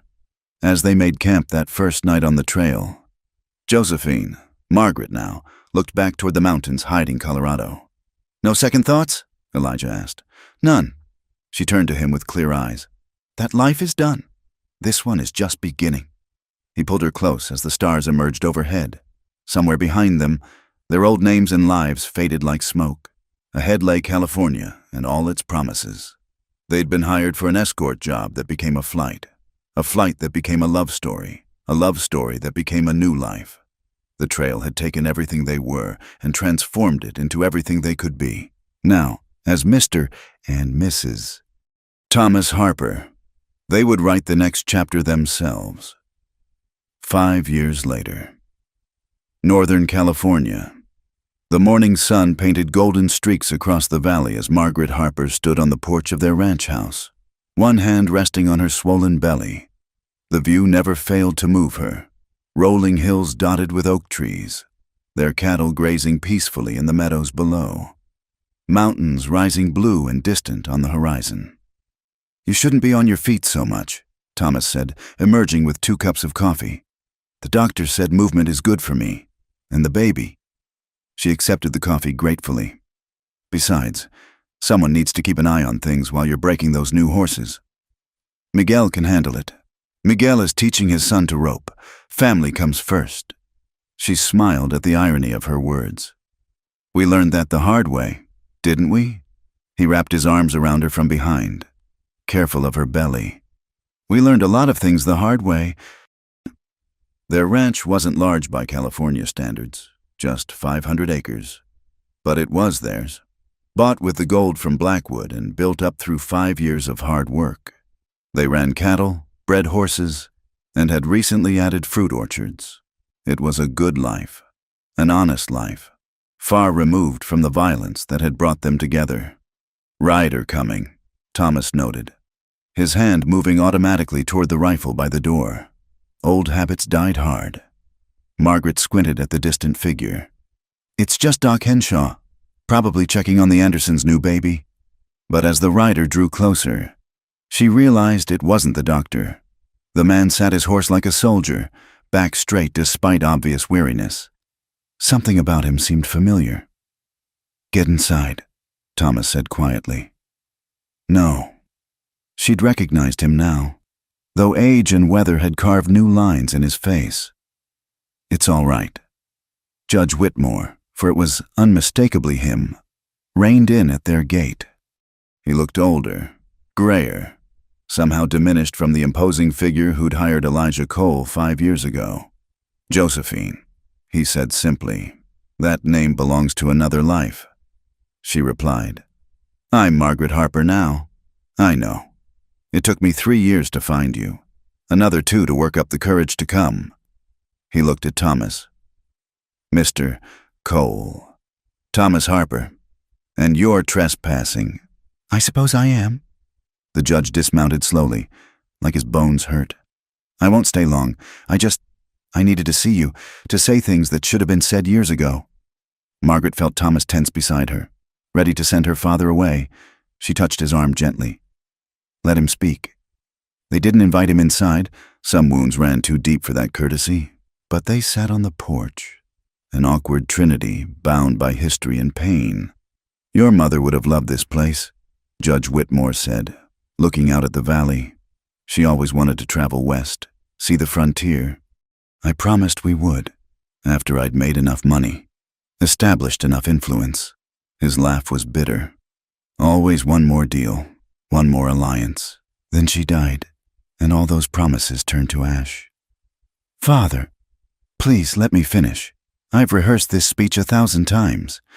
He removed his hat, turning it in his hands. "I told myself I was protecting you, controlling you, building you a safe, prosperous future. But somewhere along the way, I stopped seeing you and started seeing only what I needed you to be." Margaret said nothing, but tears tracked down her cheeks. When news came that you disappeared, I was furious. How dare you defy me? How dare you choose your own path? He looked at Thomas. I wanted you dead, Mr. Cole. Hired men to find you, bring you back. Told myself it was justice. We know, Thomas said flatly. We met some of them. Yes, I imagine you did. The judge aged another year in that moment. It took Morrison's arrest, his trial, learning how close I'd come to losing you forever. I started questioning everything. What kind of father puts his daughter's life at risk for political gain? What kind of man values power over love? The kind who's forgotten what matters. Margaret said softly. Yes, exactly that. He reached into his coat, producing a thick envelope. I've spent the last 2 years undoing the damage I caused. Morrison's in prison. His network is broken. The territories are finding their own balance without our manipulation. And this is for you. Margaret took the envelope warily. Inside were legal documents, bank drafts, and a letter in her father's careful script. I've liquidated most of my holdings, he explained. What's there is yours, your inheritance, freed from conditions or obligations. The letter, well, that's private, for when I'm gone. You're not dying, are you? Despite everything, concern colored her voice. Not yet. But I'm old and tired, and very much alone. He stood, settling his hat. I don't expect forgiveness. Hell, I don't deserve it, but I needed you to know that I understand now. What I did, what I lost, what you gained by having the courage I never did. He moved toward his horse, then paused. The child you're carrying, will you tell them about their grandfather? Margaret looked at Thomas, who nodded slightly. We'll tell them the truth, all of it, the good and the bad. That's fair, more than fair. He mounted with difficulty. Be happy, Josephine, both of you. It's what your mother would have wanted, what I should have wanted. He rode away without looking back, a broken man who'd learned wisdom too late. Margaret stood watching until he disappeared over the hill, one hand pressed to her belly where new life stirred. You all right? Thomas asked. I think so. It doesn't fix everything, but it's a start. She nodded, wiping her eyes. I need to sit down. The baby's doing somersaults. He helped her to the rocking chair they'd placed specifically for her comfort. What does the letter say? She broke the seal, reading silently. After a moment, she laughed, a watery sound caught between joy and sorrow. He's leaving everything to our children, says he hopes they inherit their mother's courage and their father's integrity, and... She had to stop, overcome by emotion. And he hopes they never have to choose between love and duty, because he's seen what choosing wrong can cost. Thomas knelt beside her chair, taking her hands. He's trying. 5 years too late. Better late than never. She managed a smile. When did you become the forgiving one? When I realized holding on to anger was like carrying stones. Eventually. You've got to put them down or they'll crush you. That evening, as they sat down to dinner, Miguel Vasquez, Pedro's nephew who'd become their foreman, brought unexpected news. There's talk in town, he said. A new preacher has arrived. They say he performs weddings for anyone, no questions asked. Even Chinese, Mexicans, Indians. Progressive for these parts. Thomas noted, Sit. But here's the interesting part. He says he was a chaplain in the war, traveled all through the territories afterward. Says he once witnessed a wedding in Colorado that changed his views on who deserves happiness. Margaret and Thomas exchanged glances. The chaplain from Fort Larned. Could be coincidence. Thomas said, Could be. But Margaret smiled. I think I'd like to meet this preacher. Thank him for his inclusive views. 2 days later, they made the trip to town. The preacher, Reverend Samuel Hartley, was indeed the same man who'd testified on their behalf years ago. His hair was white now, his face more lined, but his eyes were kind as ever. Mr. and Mrs. Harper. He greeted them with a knowing smile. How providential. I have often wondered what became of you. We've done well, Margaret said, thanks in part to your courage in speaking out. Courage? No, my dear, Just truth. Love is love, whether it blooms in a Boston parlor or on a dusty trail. He admired her obvious pregnancy. I see your love has borne fruit. Due next month, Thomas said proudly. A blessing. Children have a way of healing old wounds. The Reverend's expression grew thoughtful. I don't suppose you'd consider having the child baptized when the time comes? I promise, no questions about your past. Margaret looked at Thomas. They'd left organized religion behind with their old names, but something about this man's genuine faith appealed. We'll think about it, she said. A month later, as autumn painted the valley in shades of gold and rust, Margaret's labor began. Thomas, who'd faced down outlaws and dust storms without flinching, was nearly paralyzed with fear. Stop pacing, she told him between contractions. You're making me nervous. I can't help it. I should do something. You've done enough, she said, then gasped as another wave hit. Oh, this one means business. The midwife, a capable woman named Mrs. Chen, took charge with calm efficiency. Baby's coming fast. Good position. You're doing fine. Mrs. Harper. Thomas held Margaret's hand through the endless hours, whispering encouragement, wiping her brow, being the rock she needed. When their daughter finally arrived, pink and perfect and loud, he wept openly. She's beautiful, he said, touching the baby's tiny fist with one trembling finger. Just like her mother. She has your stubborn chin, Margaret countered, exhausted but radiant. What shall we call her? They'd discussed names for months but hadn't settled. Now, looking at their daughter, the choice seemed obvious. Sarah, Thomas said softly. Sarah Mary Harper, for the women who brought us together. In their own ways. Margaret nodded, tears flowing freely. Sarah Mary, our new beginning. As she nursed their daughter for the first time, Thomas sat beside them, one arm around his wife, his other hand resting gently on the baby's head.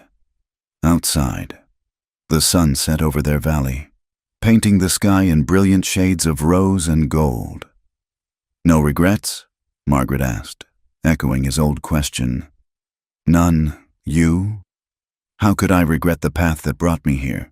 To you, to her. She looked down at Sarah, who'd fallen asleep with milk-drunk contentment. We've come so far from that dusty trail in Kansas.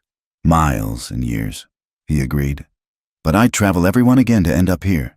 Even the hard parts, the fear, the violence, the running. Especially those. They made us who we are. He kissed her temple, made us strong enough for this life we built. A week later, Reverend Hartley came to baptize Sarah Mary Harper. The small church was packed with their neighbors, ranchers, farmers, townspeople who'd become friends. Miguel stood as godfather, his wife Rosa as godmother. As the Reverend sprinkled water on Sarah's head, she protested loudly. He spoke words that seemed meant for more than just the baptism. This child enters the world blessed by love that overcame every obstacle, protected by parents who chose courage over convention. May she grow strong in the freedom they won for her. After the ceremony, as friends and neighbors gathered at the ranch for celebration, Margaret found a quiet moment on the porch, the same porch where she'd stood that morning, where her father had made his peace, where she'd watched countless sunsets with Thomas. Penny for your thoughts. Thomas joined her, Sarah sleeping in his arms. Just thinking how strange life is. If Father hadn't hired you, if we hadn't faced those dangers together, we'd never have found each other. Or ourselves. She touched Sarah's soft cheek. She'll never know that struggle. She'll grow up free, able to choose her own path from the beginning. That's the point, isn't it? We went through hell so she won't have to. Margaret smiled. Though knowing your daughter, she'll find her own adventures. God help us. They laughed together, comfortable and easy. Inside, their guests celebrated. Outside, their land stretched peaceful under the stars. And in Thomas's arms, their daughter slept safely, dreaming whatever dreams babies dream. The escort job was long finished, The flight from danger had ended.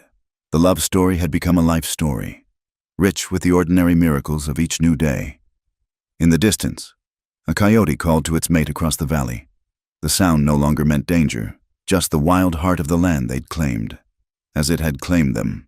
"Let's go inside," Margaret said. "Our guests are waiting." In a moment, Thomas pulled her close with his free arm. Their daughter nestled between them. "Just want to remember this. All of it." So they stood together in the gathering darkness, a family forged by trial and held by love. Proof that sometimes the hardest roads lead to the sweetest destinations.